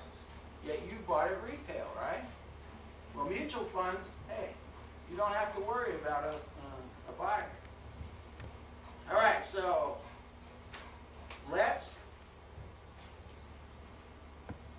do a game here. Juan, you're going to help me here. I want you to turn to this next page, test your investment IQ. And Juan, I want you to go in a time machine with me back to 1975. Everyone have these answers here? All right. Juan, we're going to take a time machine back to 1975, and I'm going to give you $30,000. All right? Is that okay with you? And I'm going to give it to you in 3 lumps of $10,000 each. And what I want you to do is take that money and invest it in one of these companies that you have here. Now, I'm going to give you a hint because we're in a time machine. All right? I know that Manville Corporation, who made asbestos during this time period, is in real bad financial shape, okay? So don't invest in Manville Corporation, all right? But take your pick of any of the other 3, any of these others, and pick 3 of them for me, Juan. Where do you want to put your money? IBM? IBM. The rest of you do your own thing. IBM, so 10,000 in IBM. Where else? Come on, you have perfect vision. You know what the future holds. Right? You're in a time machine. Procter & Gamble? Procter & Gamble, baby stuff, right? All right, one more. What's the answer? This is Juan's money now. Come on, Juan. DuPont. DuPont. Chemicals. All right, DuPont. Okay, everyone else made their choice? All right. Now, I'll tell you what I did, because unlike you guys, I know about mutual funds, all right? So what I did is I went back in 1975, and I put $10,000 in a mutual fund called Pioneer 2. All right? Good. Everyone got their 3. Turn the page. And it says, how well did you do? Juan, tell me how well did you do? What did IBM For grow to? IBM, I got How much did your 10,000 grow to? 29. 29,000.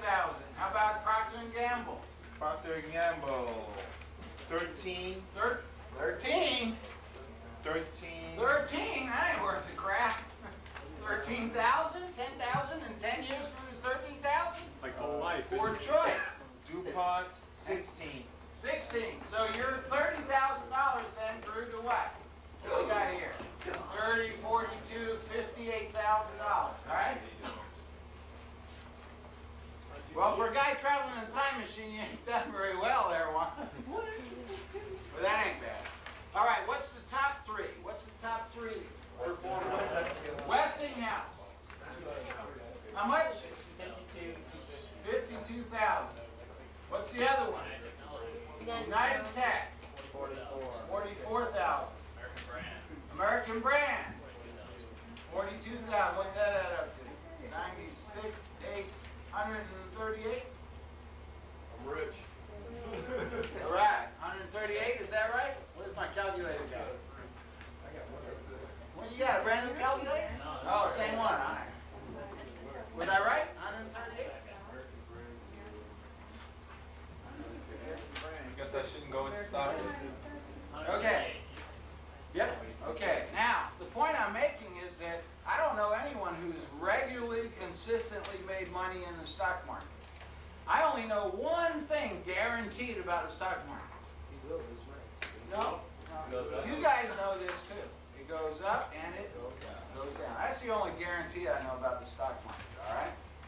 So let's see what happened. While one was making $58,000 and someone who had better choices than he did made 138. Let's see what happened to my mutual fund, okay? Turn the page.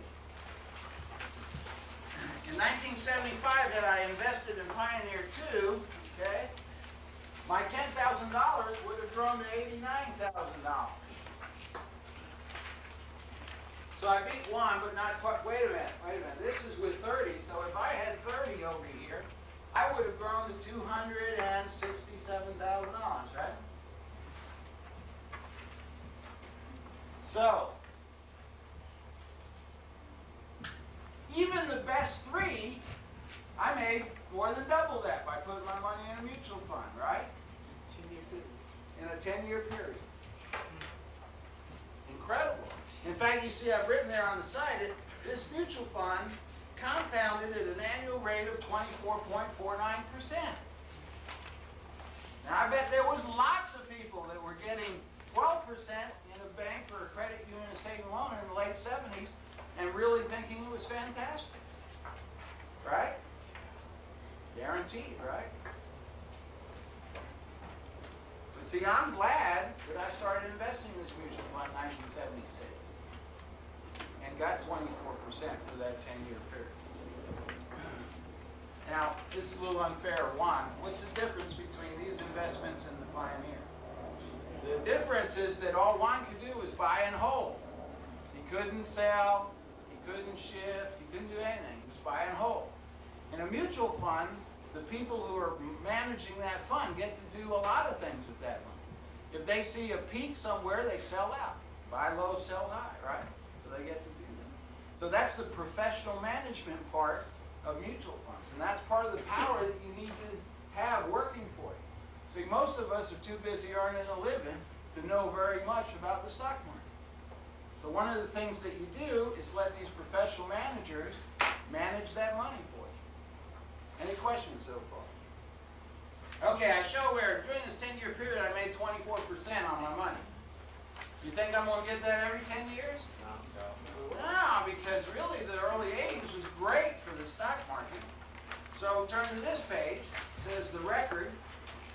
And what you see is since inception, Pioneer 2 has been compounding about 15.8%. Hey, but look at that chart now. Look at that chart. If I had bought in 1969 and sold in 1970, would I have made money? No. No. Hell, what if I had bought in 69 and sold in 1974? Would I have made money? No. No. So what's that telling you about mutual funds? That's right. It is not a short-term investment. Long-term investment. I'm not retired yet, am I? No. Okay. So if you leave here thinking that you can put your money in today and a year later get 15 or 20%, you're absolutely wrong. And I don't want you to leave with that concept, okay? Right.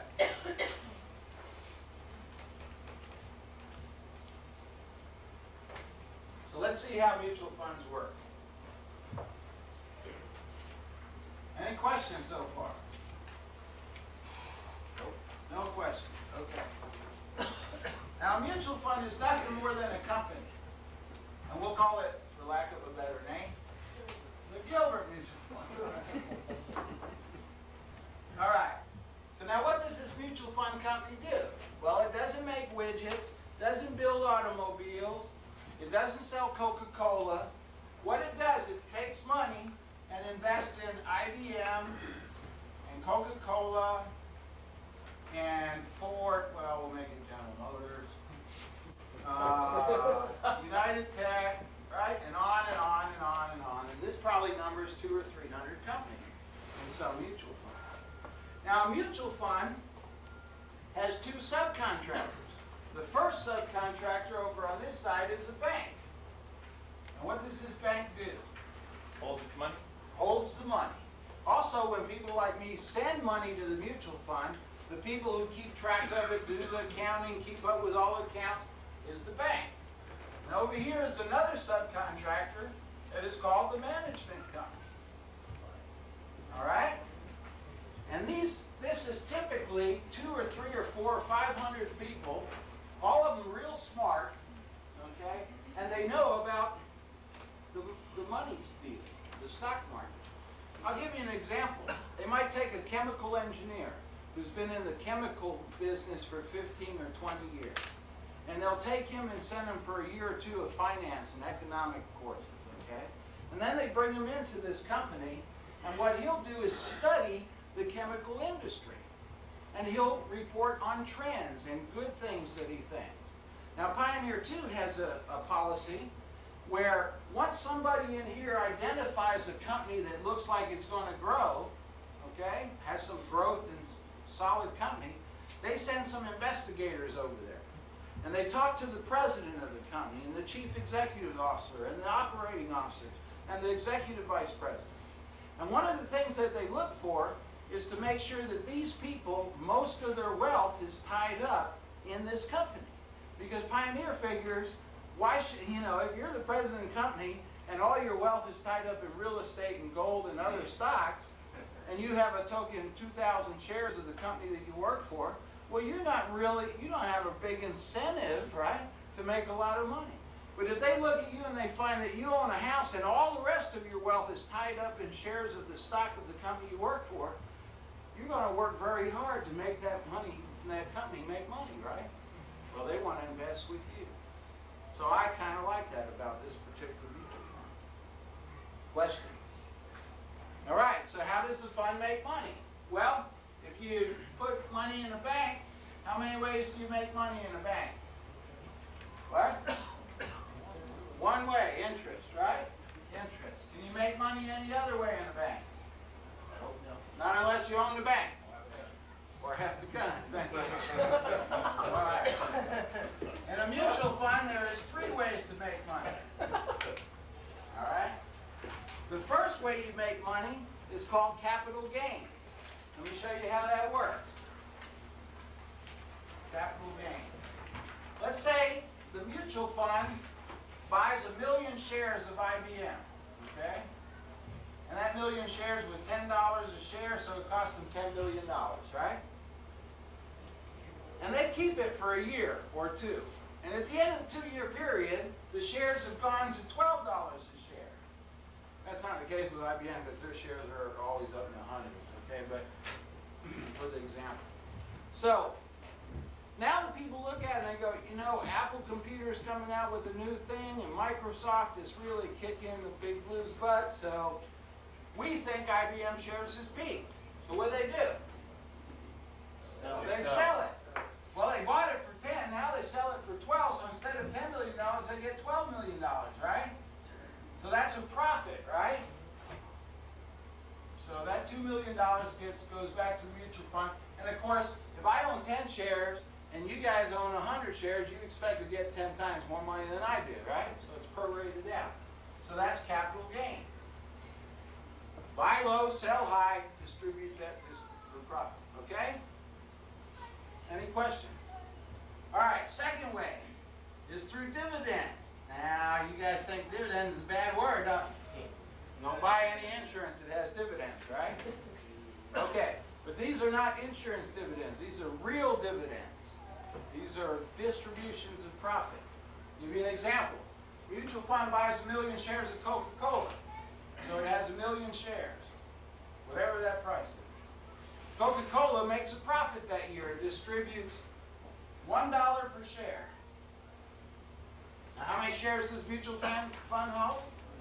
1 million. So they get $1 million in profit. Now, have they sold Coca-Cola?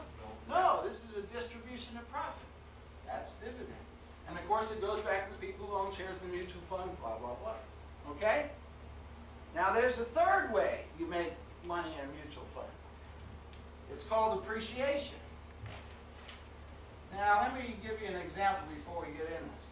Capital gains, if I buy a house for $40,000 and 5 years later I sell it for $60,000, what do I call that $20,000? Why? Because I sold it. That's right. The key is I sold it. Now, I buy a house for $40,000. 5 years later, my neighbor sells his house, right? Identical house, same neighborhood, and he sells them for 60,000. What can I say about my house? It appreciated. See the difference? I haven't sold it. Okay.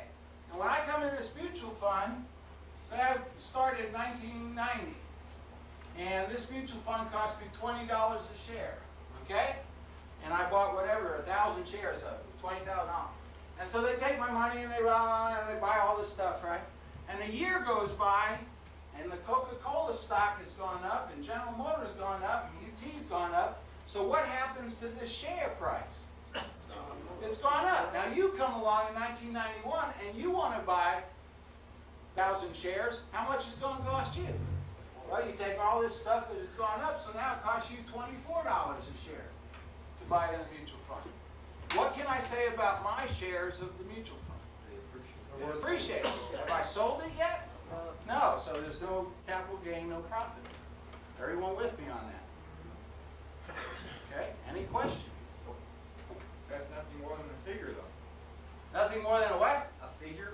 I mean, I haven't sold it and I haven't materialized that profit. Absolutely right, just like the house. Right. You only make a profit when you sell it. That's where the term paper profit and paper loss comes from. Everybody with me on that? Okay, turn to the next page. Called dollar cost averaging. Actually, there is a better article on dollar cost averaging on the next page, called Dollar Cost Averaging, a Way to Make Sound Investment. And you guys can read this, but basically we know guarantees about the mutual fund, about the stock market, goes up and goes down. The idea behind dollar cost averaging is that when Richard puts in $100 a month, okay, when the stock market is up, he buys less shares. When the stock market is down, he buys more shares. Over the long term, okay, that means that the average price that you pay for each share is less. So at the end of this deal, when you retire or when your kids are time to go to college, you've ended up with more shares for the same money. It sounds a little complicated. Read the article, and if you run the numbers here with it, you see that it works. Now, we talked about guarantees. Back up one page to where you see holdings, okay?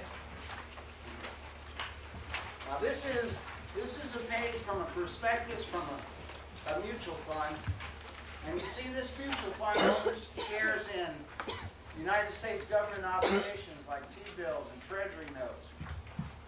Also in Emory Air Freight Corporation and Delta, Alcan Aluminum. They own shares in banks and building materials, other conglomerates and drug companies, electronic companies, and the list goes on. Office and business equipment, security and commodity brokers. They own shares in a lot of companies. So now what are the chances, what are the possibilities that all of these companies go bankrupt on the same day with no liquidated assets? Oh no. Nuclear attack, all this goes out the window, right? Yeah. Well, this is how you reduce the risk, okay, through diversification. What you've done is taken your money and split it so far apart that even if one industry, like the oil industry, crashes, it doesn't affect the mutual fund very much. In fact, there's a lot of laws involved in here. One law that they have is that a mutual fund cannot own more than 5% of any company. So if they want to come down and buy Apple Computer for a smaller company, all right? And they want to buy Apple Computer, they cannot own more than 5% of the total outstanding shares of Apple Computer, okay? And the reason is they don't want mutual funds to manipulate companies, all right? Or be in the position of actually directing the company. There's another law, and that is that the mutual fund cannot invest more than 1% of its total assets in any one company. So even though they would like to buy all of Coca-Cola, or say 5% of Coca-Cola, right? Because Coca-Cola is so big, this mutual fund, the most it can invest is 1% of its assets. So let's say Coca-Cola goes belly up, all right? What's the mutual fund loss? at the most. So that's where your diversification comes in that spreads the risk. Any questions? For a lot of these, What? for a lot of these, they never go up. I mean, they never go belly up. You're always going to get something out of it. I don't know, 50 years ago, people thought that about the railroads. Really, seriously. You never know. There might be a change in technology. In fact, I remember a case where a widow or a whole family had all their stock tied up, all their wealth tied up in railroad stock. And when the guy died, he had said, no one is allowed to sell my railroad stock, because he could not envision a future that included the interstate highway system or airline cargo. See? So, never, I don't know. Technology can change stuff. All right? Like code. All right, let's move forward. And an airline. Yeah, the flagship of the Americas, right? Okay, now here's the key thing about the stock market. Turn to this page. You can't read the top, it doesn't matter. What we're going to look at is the chart on the bottom. Okay? The value of something, long-term investment. Now this little chart, if you look in the first column, what it says is that 1 year periods, they took all the years from 1926 to 1989, okay? And from 1926 to 1989, there's 64 one-year periods. So, 2 of those one-year periods, if you had put, say, $10,000 in the stock market, in 2 of those one-year periods, you would have lost more than 30% on your money. So at the end of the one-year period, your $10,000 would have been worth less than $7,000. You see that? And if we go down a little bit more, 2 other years, it would have lost from 20 to 30. And then a little bit further down, 4 of those 64 years, you would have lost from 10 to 20 and on and on and on. Now we'll go to the positive side. You see, 6 of those one-year periods, you would have made from 5 to 10%. 13 of those one-year periods, you would have made from 10 to 20%. And in fact, there was 15 years in there, 15 one-year periods, if you had put your money in there, it would have grown better than 30%. Everybody understand how this chart works? Any questions? Juan, do you understand it? Just go down. What we're counting is one-year periods. From 1926, 1989, there's a total of 64 one-year periods. Okay. All right? And then that tells you the numbers of what you made in it. Total return is the very first column. Okay? So if you look at the very bottom of that, you see 30 or more. In other words, there was 15 one-year periods that you made more than 30% on your money. Now we go over a column, 5-year periods. Now you see there was 2 5-year periods that you could have lost from 10 to 20% on your money. In other words, if you had invested your money 5 years later, right, you would have lost money. In fact, I showed it to you before, Pioneer 2. Had you invested in 1969, what happens in 1974? You would have lost money if you had gotten out then. Now we go one more column over, and you see 10-year periods. And you notice that there's 21 10-year periods that you would have made from 5 to 10, and 24 10-year periods that you would have made from 10 to 20%. And then go one more column over, 25-year period. You notice that there is not one 25-year period that you lost money. In other words, if you had invested for 25 years, any time during this period from 1924, 26 to 1989, right, there was never a 25-year period that you lost money. Everyone understand that? So what's that tell you about the stock market? It depends how you look at America, okay? If you think America is going to continue to grow in the future, then you can pretty much bet, I would say, that over the long run, you're going to make money in the stock market. Okay? Now, in 1970, I would not have invested in mutual funds or at all in the United Kingdom. Why? Because because it was full of labor unions, labor problems. It looked like labor was going to win, and they were real communists at the time. They were trying to nationalize everything. So, viewing that, what do you think about the future of the country? Not good for investment, that's right. Now, if you ever feel that way about the United States, then you have to rethink where you're going to put your money. But as long as you think that the United States has a future, and a future of growth, well then, personally, that's where I'm going to be. What are junk bonds? What are junk bonds? It's that. I Junk. remember. It's outside this Okay. little seminar. Ask me afterwards. All right, so any questions about that? Well, this reinforces what I said before. If you think you can put your money in the stock market or in a mutual fund for 1 year and make money, well, you see the chances. Chances are about 60-40 that you'll actually make money on it in a 1-year period, 70-30, whatever. Now you're talking about 10-year periods. More than likely, you're going to make from 5 to 30%, somewhere in there, right? Does that make sense? Okay. Any questions? All right, let's turn to the next page. Pioneer Fund at the top has been around since 1928. And what happened in 1929? Stock market crash. That's right. What happened in the 30s? Well, Pioneer Fund continued to make money. All right? In fact, if you had invested from 1928 to, I guess this date was like 1987, that fund made 13.05% compounded annually. How many banks do you know that can say that?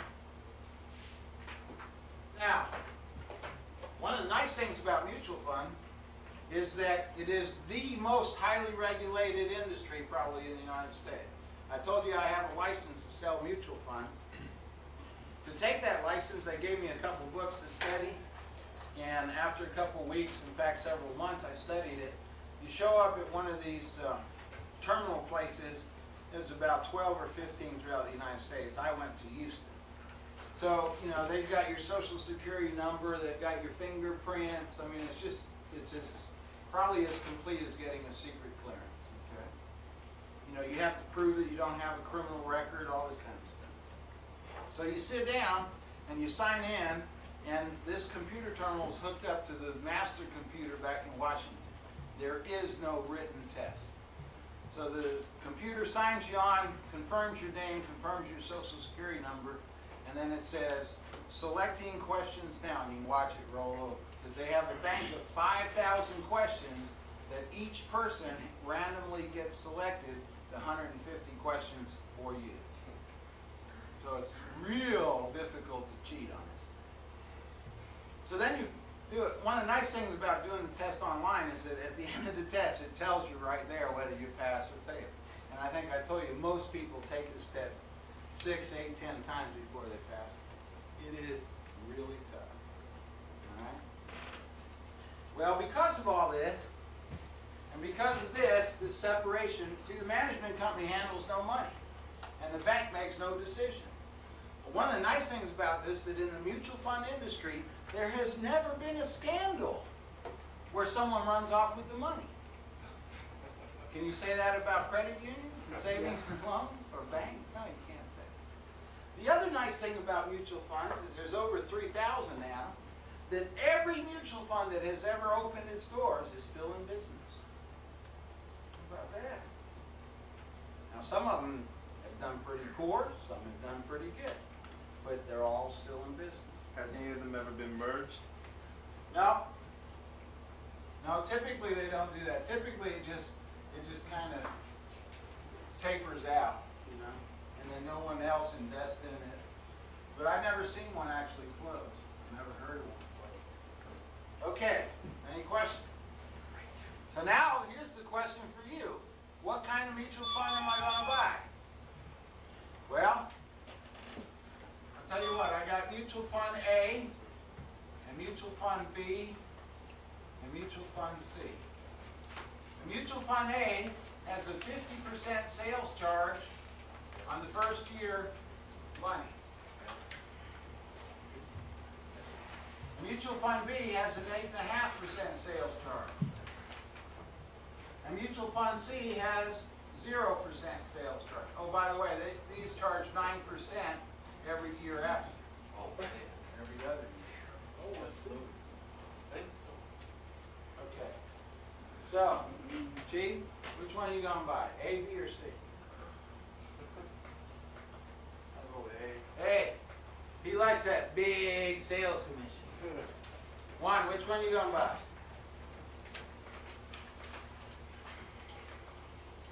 What is the percent represent? This is the sales charge. If you put 10,000 in this one, they're gonna charge you $5,000 in commission. How You about put 10,000 in this one, they're gonna charge you $850 in commission. Oh, and the bottom one, they don't charge you nothing in commission. nothing? Yeah, zero. In fact, it has a name. It's called no load. That's not like a no load in the Navy, okay? Not one of them no load guys. 3. 3, 0 commission. D, how about you? C as well, Lieutenant. Perfectly see, look at whichever one has the best total return. Total return. Okay. Anyone else? Is there any other kind? Loaded. You guys are great, all right? This is fantastic. You guys are making choices here on mutual fund, and you don't know squat about this mutual fund. Nothing. I'll tell you what, when I got a house for rent, 5,500 square feet, got an indoor and outside swimming pool, okay? And I rent it for $320 a month. Would you like to rent it from me? Yes. Really? Even though it's in the outer reaches of Adak, Alaska? See? Yeah, see, you don't know enough about mutual funds, these particular ones, to tell you whether this sales charge means anything. Let me tell you something. What kind of mutual funds are there? Well, the first thing, and you should write this down because I'm going to give you 4 or 5 things that you need to look at. The first thing is objective. What is the objective of the mutual fund? See, if this is a risk table where you have low, in fact you have no risk down here, and here you have high risk. There are mutual funds that aggressively invest in growth companies. Aggressive growth. There are mutual funds that seek out companies like Apple Computer 25 years ago, or like Xerox 45 years ago. Now, who would have thought Xerox had a chance in hell of making any money? See, no one ever could dream that you would make Xerox copies like we do, right? Impossible. 25 years ago, Steve Jobs and a friend sat in a garage and said, hey, you know, we could make these little computers. I bet we could make some money on this deal. And got some venture capital, started opening, started building. Do you think 25 years ago people could envision that every desk in an office would have a computer on it? You know the Zenith 480, I mean the 286s that the government had? Those things are way more powerful than the original IBM mainframes. Do you understand that? No one could imagine it. Folks, I am old enough to remember, I hate to say this, before handheld calculators came out. I actually used the slide rule. Got a very fancy slide rule for my high school graduation. I think my father paid $80 for it. Still own it. Of course, it's obsolete. Now you can buy this for $20. Some even cheaper. $4. Yeah. Okay, so there are mutual funds that look at small companies. Never made a profit. There's a company now called Genentech. Never made a profit, but they're all involved in this genetical engineering. But if they find the cure for Alzheimer's disease or muscular dystrophy, what do you think that company's going to be worth? Yeah, just like Xerox or IBM back a long time. Then there's other companies that look at growth. Just growth. Not real aggressive, big companies, but they're looking at you know, when we finally come out with the high, what's that new TV thing? High density TV. If an American company gets into that, maybe that'd be viewed as a growth company. And there's other mutual funds that look at growth and income. Growth and income. So they're looking for companies that will grow, but they're also looking for companies that produce income. And then there's other mutual funds that look just at income. I'll give you an example. For instance, Con Edison in New York City. Now, what do you think the chances of that exploding in growth over the next 5 years? None. Pretty slim. Well, what's the chances of them losing money? None. None, because if you don't pay your bill, they cut off your power, right? Just that simple. On top of which it's regulated, so they come hat in hand to the regulators and they go, oh, we need 4% rate increase, and they give it to them, right? But what's the chances of it continuing to produce income into the future? Very high. So there's mutual funds that invest in nothing but that. You see how the risk has come down? Then you get into bonds. There's two kinds of bonds. One is corporate bond, one is municipal bond. Corporate bond. You know, big companies don't go to banks and borrow money like you and I do. When General Motors wants to borrow money, you know how they do that? They issue bonds. They go out into the market and they go, yo, I'll want to borrow $1,000 from you. You give me $1,000 now and I'll pay you 7% interest for the next 20 years. And at the end of the 20 years, I'll give you back your $1,000. So that's basically how a bond works, okay? And that's how big companies borrow money. With me? So what's the chances of General Motors going to be able to pay off that note? Slim. What do you mean slim? Now come on, General Motors. Okay, they lost $2 billion, but it was on a sales of $134 billion. You know, General Motors, right? See, and so there's companies like Moody's and what's the other one that rates it? I forget. Standard & Poor's. Huh? Standard & Poor's? No, I don't think so. Anyway, there's companies that rate these corporations on how well they can pay back the creditors. Those are magazines. They may have it too. Okay, and the municipal bond, okay? For instance, like the county of Los Angeles, if that's a county. They have a power, and that power is the power to tax. So based on that power to tax, they can go out in the market and borrow $100 million, build a new bridge or highway or something. Now, what's the chances of everybody leaving Los Angeles next week? What's the guarantee? Right? And so based on that, okay, they go out and they borrow money. Because they figure, look, I can tax all these people that are going to live here into the future. And then using those taxes, I'll pay off this note. Okay? Question? I think it was yesterday or the day before yesterday, I don't know if it was you or the scene chief. They were talking about Denver Airport, something about their bonds. They got a municipal bond. It came from AA, BBB or something like that. Yeah, that just means their credit rating is dropped. So what does that mean? Take it they can't be able to pay off their... I don't know. I don't buy bonds. I'm talking about mutual funds. I'm just telling you there's mutual funds who do nothing but invest in bonds. And then professional managers up here, they worry about that stuff. Oh, okay. All right? And then way down here we get U.S. bonds. And we get treasury notes, and treasury bills. And you know, those things are no risk. And there are mutual funds that invest in nothing but these no-risk treasury notes and treasury bonds. How to make more money than I can from doing that? Because they're playing futures and stuff. And some other complicated crap that I don't understand anyway. So I can't very well explain it to you. Now why can I say that that's no risk? What happens there? It's almost guaranteed. It's guaranteed. The only way you will not get paid is there is no U.S. government. That's right, because when it comes time and your bond is due, what does the government do? We print it, right? So there's no question. They just take it off the printing press and send it to you. Now what is at risk down here, though? The point is,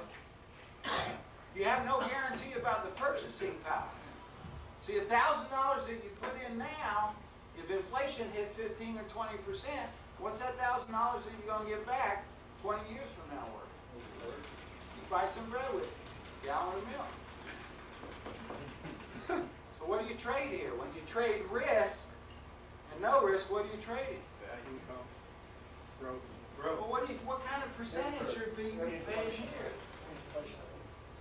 4, 5, 6, 7%? What do you think's being paid here? 12, 15, 18%? What do you think's being paid here when they pay it? 40%? No. But here's the trick in mutual funds, okay? If this is time going across, if you stay in bonds and treasury notes and guaranteed credit union, this is how your money grows. Right? Guaranteed, 7% guaranteed. Guaranteed, right? Now you get a little bit further up here, this is how it grows. Oh, the market took a dump. Oh, and went down, and went down. Okay? Does this look familiar? It looks like Pioneer, doesn't it? Then you can get into some real growth mutual fund.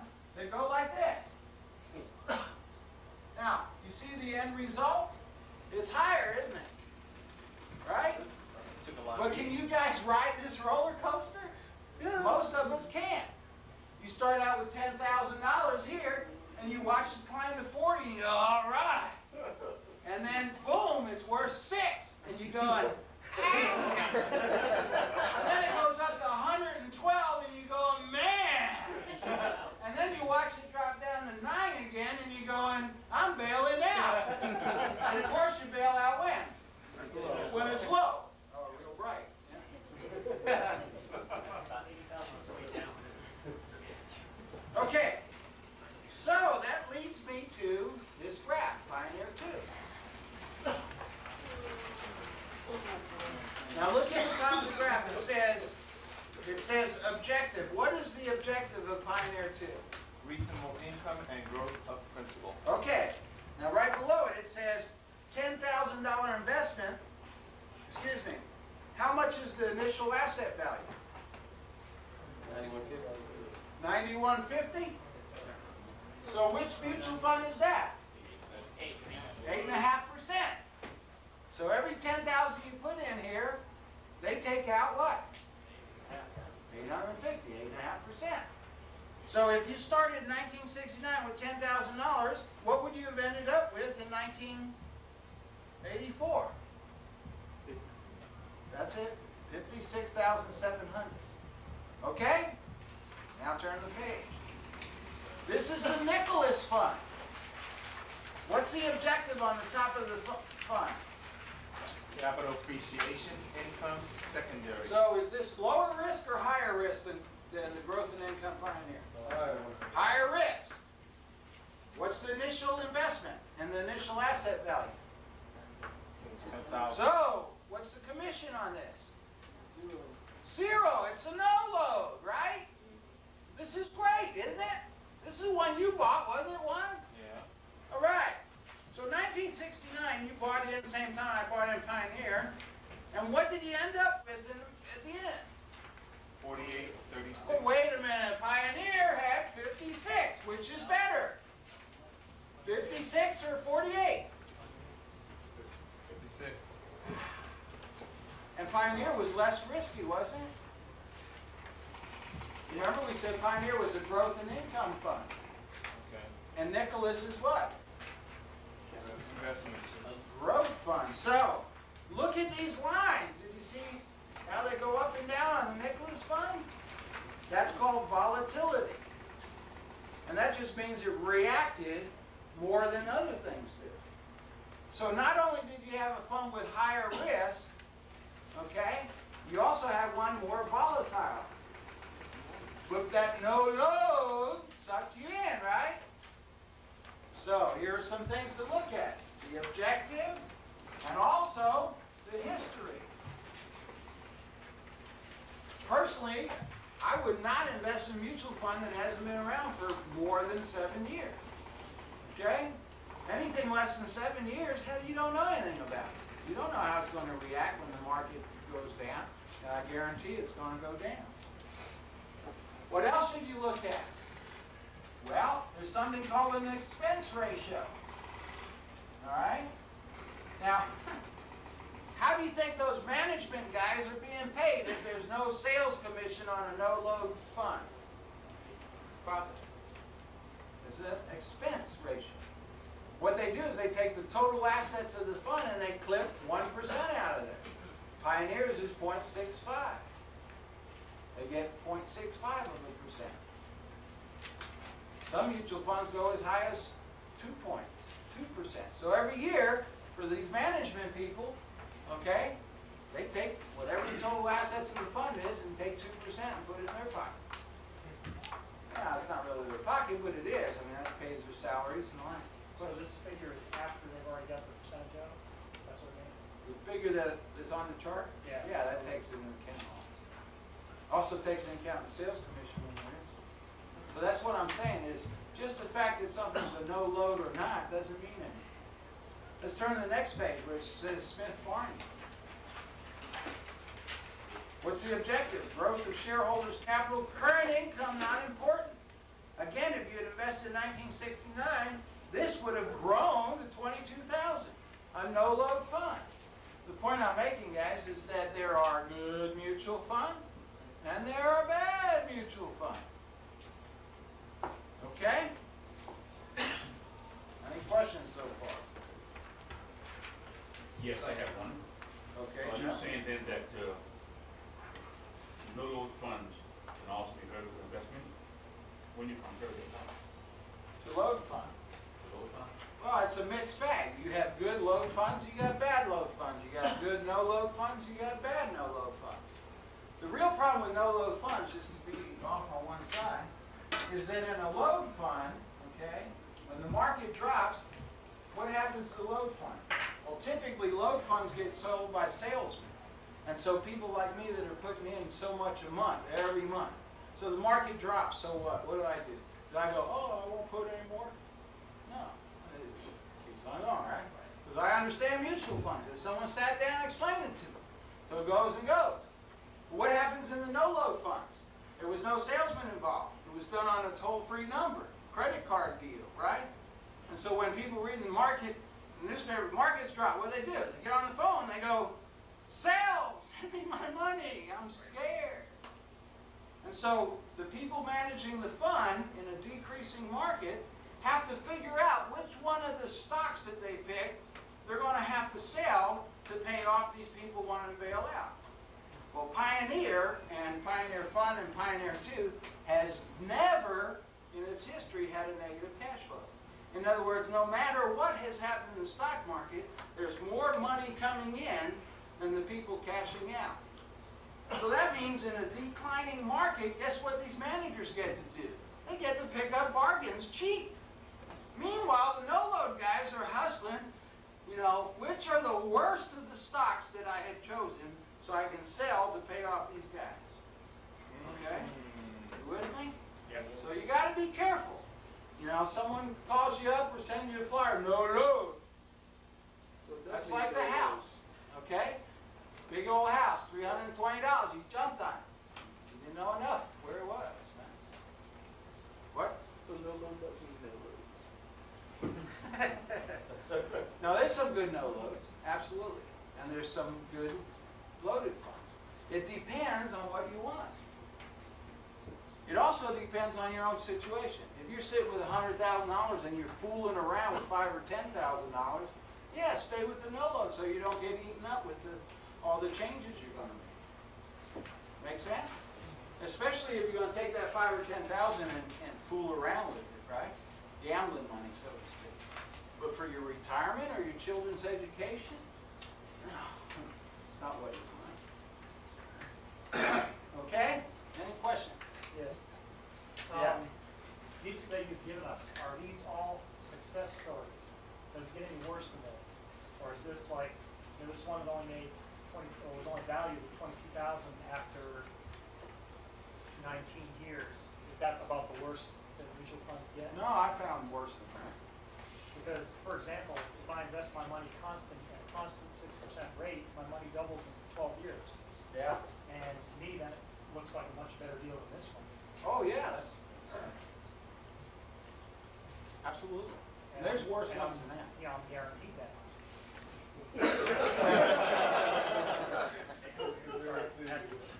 Well, what I have is a book that I brought for you curious types that has all of the mutual funds that were in existence in 1985 graphs, and that's where you got these graphs. And so you can pick out the different funds and what they've done over time. So if you're interested in that, Is that what the companies give out to you, or you collect that throughout the years? collect what? Those graphs and everything? Oh, partner, this book is not in any library. This book cost me $495 in 1985. It could now cost $600. I was selling mutual funds part-time, so I'd sit down, and some guy said, well, I know all about mutual funds. I own Star Mutual. I said, well, good, let's see how that, oh, only did $22,000. Let's see what mine did, Pioneer. Whoa, made 56. You gonna stay with that? And if he said yes, I gave him a little card. So who brought you in on, who brings you in out of the rain? Because he's obviously stupid. Needless to say, I didn't make much money selling mutual funds. My sales technique was not very high. Anyway, so there you go. Also, or I'd sit down and they go, well, I believe in no lows. I said, okay, what are you based on? Do you know anything about the objective of your fund? Well, no. How is it done historically? Well, I don't know. So, well, let's look at it. So this was a good investment. Question? Find expense ratio, Where do you find it? would you define it or explain it? Oh, it's just how much money they take out of the fund every year to pay the management fee and the bankers and stuff. That's all. It's in the prospectus. They tell you by law they have to tell you. Huh? All right. All right. Any other questions? Now let's go to this that says growth and income fund. 10-year, 10,000 investment, income reinvested. What I've done is, effective December of 1984, I gave you 10-year and 15-year histories for growth and income funds. Then the next page is 15-year histories for growth funds. And if you're looking for a mutual fund, okay, I would pick one of the top 10 out of any of these three lists. Not a bad deal. It depends what kind of risk you're looking for. Now, Richard, if you were going to invest in mutual funds, where would you put most of your money? What would you say? Up here, right? Right Why? there. Why? Because he has 20, 30, 40 years to make up. He has that income that's going to be coming in that he's earning, right? So he's not as concerned. Now, I'm 40, married, kids. Where do you think I have most of my money? Growth and income. That's right. Now, my parents who are in their 70s, where do you think I moved most of their income in? Bonds. Yeah, down here, right? Why? Because they don't have the time in front of them to make up. What about your brothers?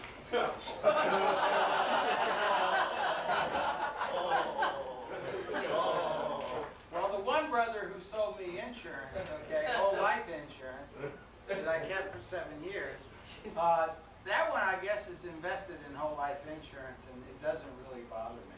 Okay? So I guess he's, I don't know where he's got it. So you gonna take care of them after? No way. No way. No, we've already had that discussion, let me tell you. All right. The next page, all right, is a list with telephone numbers, both commercial and toll-free numbers that you can call these people. And you call them up, you go, I'm interested in investing in a mutual fund. Will they pay for the call? Will we call from here? Not from here, not from here. Well, you can dial the toll-free numbers if you have a credit card. All you do is dial that 900-990011 number, which is USA Direct, and then you give them your credit card, and they'll hook you up to an 800 number. All you're paying for then is the call to the States. It's not a bad thing. Okay? So, Which one do you have it? What, you have it in Pioneer. I have most of my money in Pioneer, too. Okay. So, let's look at the next page, which is an annual report that I got a couple of months ago. And what does it say? It says, Pioneer 2 completed its 22nd fiscal year on September 30th, 1991. In contrast to the previous year, where we lost 4%, fiscal 1991 was quite pleasant. Those of us who were shareholders at the beginning of the year and reinvested our capital gain and income distribution saw the value of our holdings appreciate 24.6%. You had money, Mr. Guarantee, you had money in the credit union, I bet. Guarantee, what did you make last year? 6%. I made 24. Now the year before that, how much money did you make? 6%. I lost 4%. The year before that, how much money did you make? And I made 32% that year. But if you originally invest in your mutual fund, okay?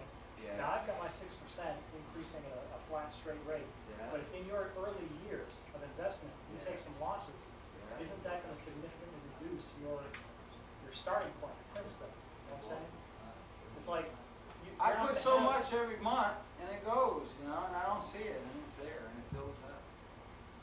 His losses usually are being override by his gains. That's the key. I mean, You have like, See? you lost 4% for taking something like 60% increase. So it's Three pretty different different. deals. See, this is why I was showing it to you. Okay, Pioneer comes up, takes a little dip, comes up, takes, I mean, you can see it, you know? In the long term, look what it's done. And that's not the only one. 20th Century Growth is like that. 20th Century Select. Some of these Templeton funds are like that. The deal I'm not trying to sell you Pioneer to. It's the one I own, it's the one I know, it's the one I like, okay? But you have to make your own decision. Look, savings is a mind deal, okay? And you got to invest somewhere where you will sleep easy at night. If you're like this, going, oh my God, the stock market lost 30 points yesterday. You know, hey, that's no way to invest. Keep your money in a jar in your backyard. That way you don't have to worry about it. But then at the same time, what I'm saying is you have to recognize if you don't get your money into the stock market, hopefully in the mutual fund situation, then you got to go back to page 1 and accept that you're going to be one of them 92%ers. That's all I'm saying. Most of you won't take any action. Can't do anything about it. Hopefully, some of you will actually do something about it and end up 20 or 30 years from now with something that's really worthwhile. We'll send you Christmas cards. Send me Christmas cards. That's right. Huh? Question? Put an IRA in one. Let's talk about IRAs, okay? And it's insured, and you're 59.5 years old. Yeah. It's insured at one of those slopes. Is your IRA? So what? Am I going to spend all the money at one time when I have $1 million at 59? Do I need all million this year? No. What I need? It'll react the same there, no matter what. Oh, yeah. That's right. I mean, in 1987, I think it was 87, the stock market dropped 500 points in one day. I lost on paper $32,000. Some of you guys go, $32,000 in one day. You think I was upset? Was I going to sell? No.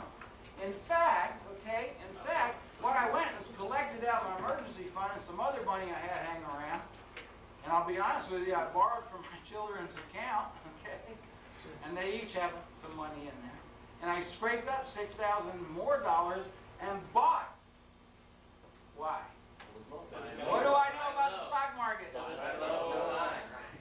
Now that's what my head told me to do, and that's what I did, but my heart was hurting. I'm going, well, what is this if this is the end of the world, right? What if it's, this is the beginning of the slide. This is, that's what my heart's telling me. But my head said, hey, this cannot be, right? It's got to come back sometime. So I took the $6,000 and bought more shares. It went pretty low, man. In one day it dropped 500 points, okay? It was scary. And so I bought into it by the end of the year, okay? That was in October when that happened. By the end of the year, my 6,000 had almost doubled. That's what my head told me to do. But your kids were You take your kids back. Well, Didn't tell them. no. I did not tell them. In fact, that's right, I did not tell them. Your wife, No, my wife knows everything. In fact, she has to sign all the stuff. So. All right. What else? Any other questions? We got a couple more things. These charts here just show you some of the names of the funds, okay? Here's common stock balance and balance funds. There's select investors over the life of the fund made 18.33%. For 10 years made 18.58%. 20th century investors. Next page, you look at Fidelity Investment. The life of the portfolio, the average annual total return, okay, for the Fidelity Growth and Income was 19.63%. About on the bottom of that page, Fidelity Magellan Fund. For 10 years, it made 23.76%. That's on any kind of investment. It's a percentage. Okay? I mean, so, folks, you got to get on the train, all right? That's all I'm telling you. All right, let's talk about an IRA. I know you guys covered IRAs before, right? Okay, how many people own an IRA? All right, this is a lot better than your class there, Chief. Okay, what's the power of an IRA? That's the vermin. See, this year when you invest $2,000 in an IRA or 200 or whatever it is, so you get to deduct that from your income, so you save a little taxes this year, right? Yeah. But that's not the important part. When Richard has saved $100 a month in his IRA, and 30 years from now has $1 million, right? And let's take the 31st year and the fund grows 15%. Well, that's $150,000. If this money is not in your IRA, what does he have to do with it? Pay taxes, huh? He's got to declare it as income and pay taxes on it. But what if it is in his IRA? Then what's he got to do? Nothing. Just leave it in there, and that's more for him to grow, right? Okay. IRAs are important. All right. Any other questions? This other stuff's for you to read. I want to talk about saving money. How many people here own a new car? All right. 2? That's it? 3. A new car. Oh, a couple of years. Or bought it new. How many people have bought a new car? All right. Now, is that a good deal? No, not really. Why not? Cheaper to buy a new car. Yeah, because it is a depreciating asset. Now, folks, I got over $100,000 in liquid cash I can put my hand on in 5 days. 5 days. Like that. And I don't own a new car. Now, why is that? Because I don't like new cars? No. Why? Okay. How much is a new car? How much is a new car? 16,000. All right, let's use 15,000. Here's a new car. Now, most people buy it on time. And what interest rate do they pay? 10.5. All right, let's say 10%. Okay? So let's take the cost of this car for 3 years. Okay? So let's do it. You pay it on time, so $15,000 is the present value at 10% for 3 years. What's it worth at the end? About 2,000. What was that? What was that? Wait a minute, about 18,000. What's the number? How much does it work? In other words, how much it So totals it's you the pay? money that you're paying, okay? $15,000 is the future value. All right? I mean, is the present value. 3 years is in, so 10%, 0 payment to future value. Okay, see this 15,000, you actually have to pay about $20,000 for it. It's 19,900. Okay, right? And how much can you sell it for at the end of the 3-year period? Blue book. Yeah, what's blue book? 7? So you, out of the 15, you take 7, so that means you lost $8,000, right? So for a new car, you spend $28,000 for 3 years, which is like what? And it's almost $9,000 a year, right? For the privilege of having a new car. This is terrific. Now look what I did. Not that I recommend it, but I'm the one with $100,000 in the bank, right? So maybe it pays a little. What I did is in 1987, I bought a 1984 Ford, and I had owned a Ford before, so I'm sorry about that. Don't give me too much on it. I paid $3,800 for it. pay cash for it. I'm not gonna pay for time, right? It cost me $1,000 for repairs along the way, pumps that go out, stuff that wouldn't happen on a new car. So that cost me $4,000. How much can I sell that car for? $2,000. $2,000? If I'm in road, I could sell it for $4,800. $2,000, so that car cost me how much for the 3 years? Not absolutely true, because see, this $3,800, I lost 15% on my money, right? Because it's no longer in my mutual fund, right? So this comes out to about $5,800 is what this $3,800 would have grown to. So that's an extra $2,000.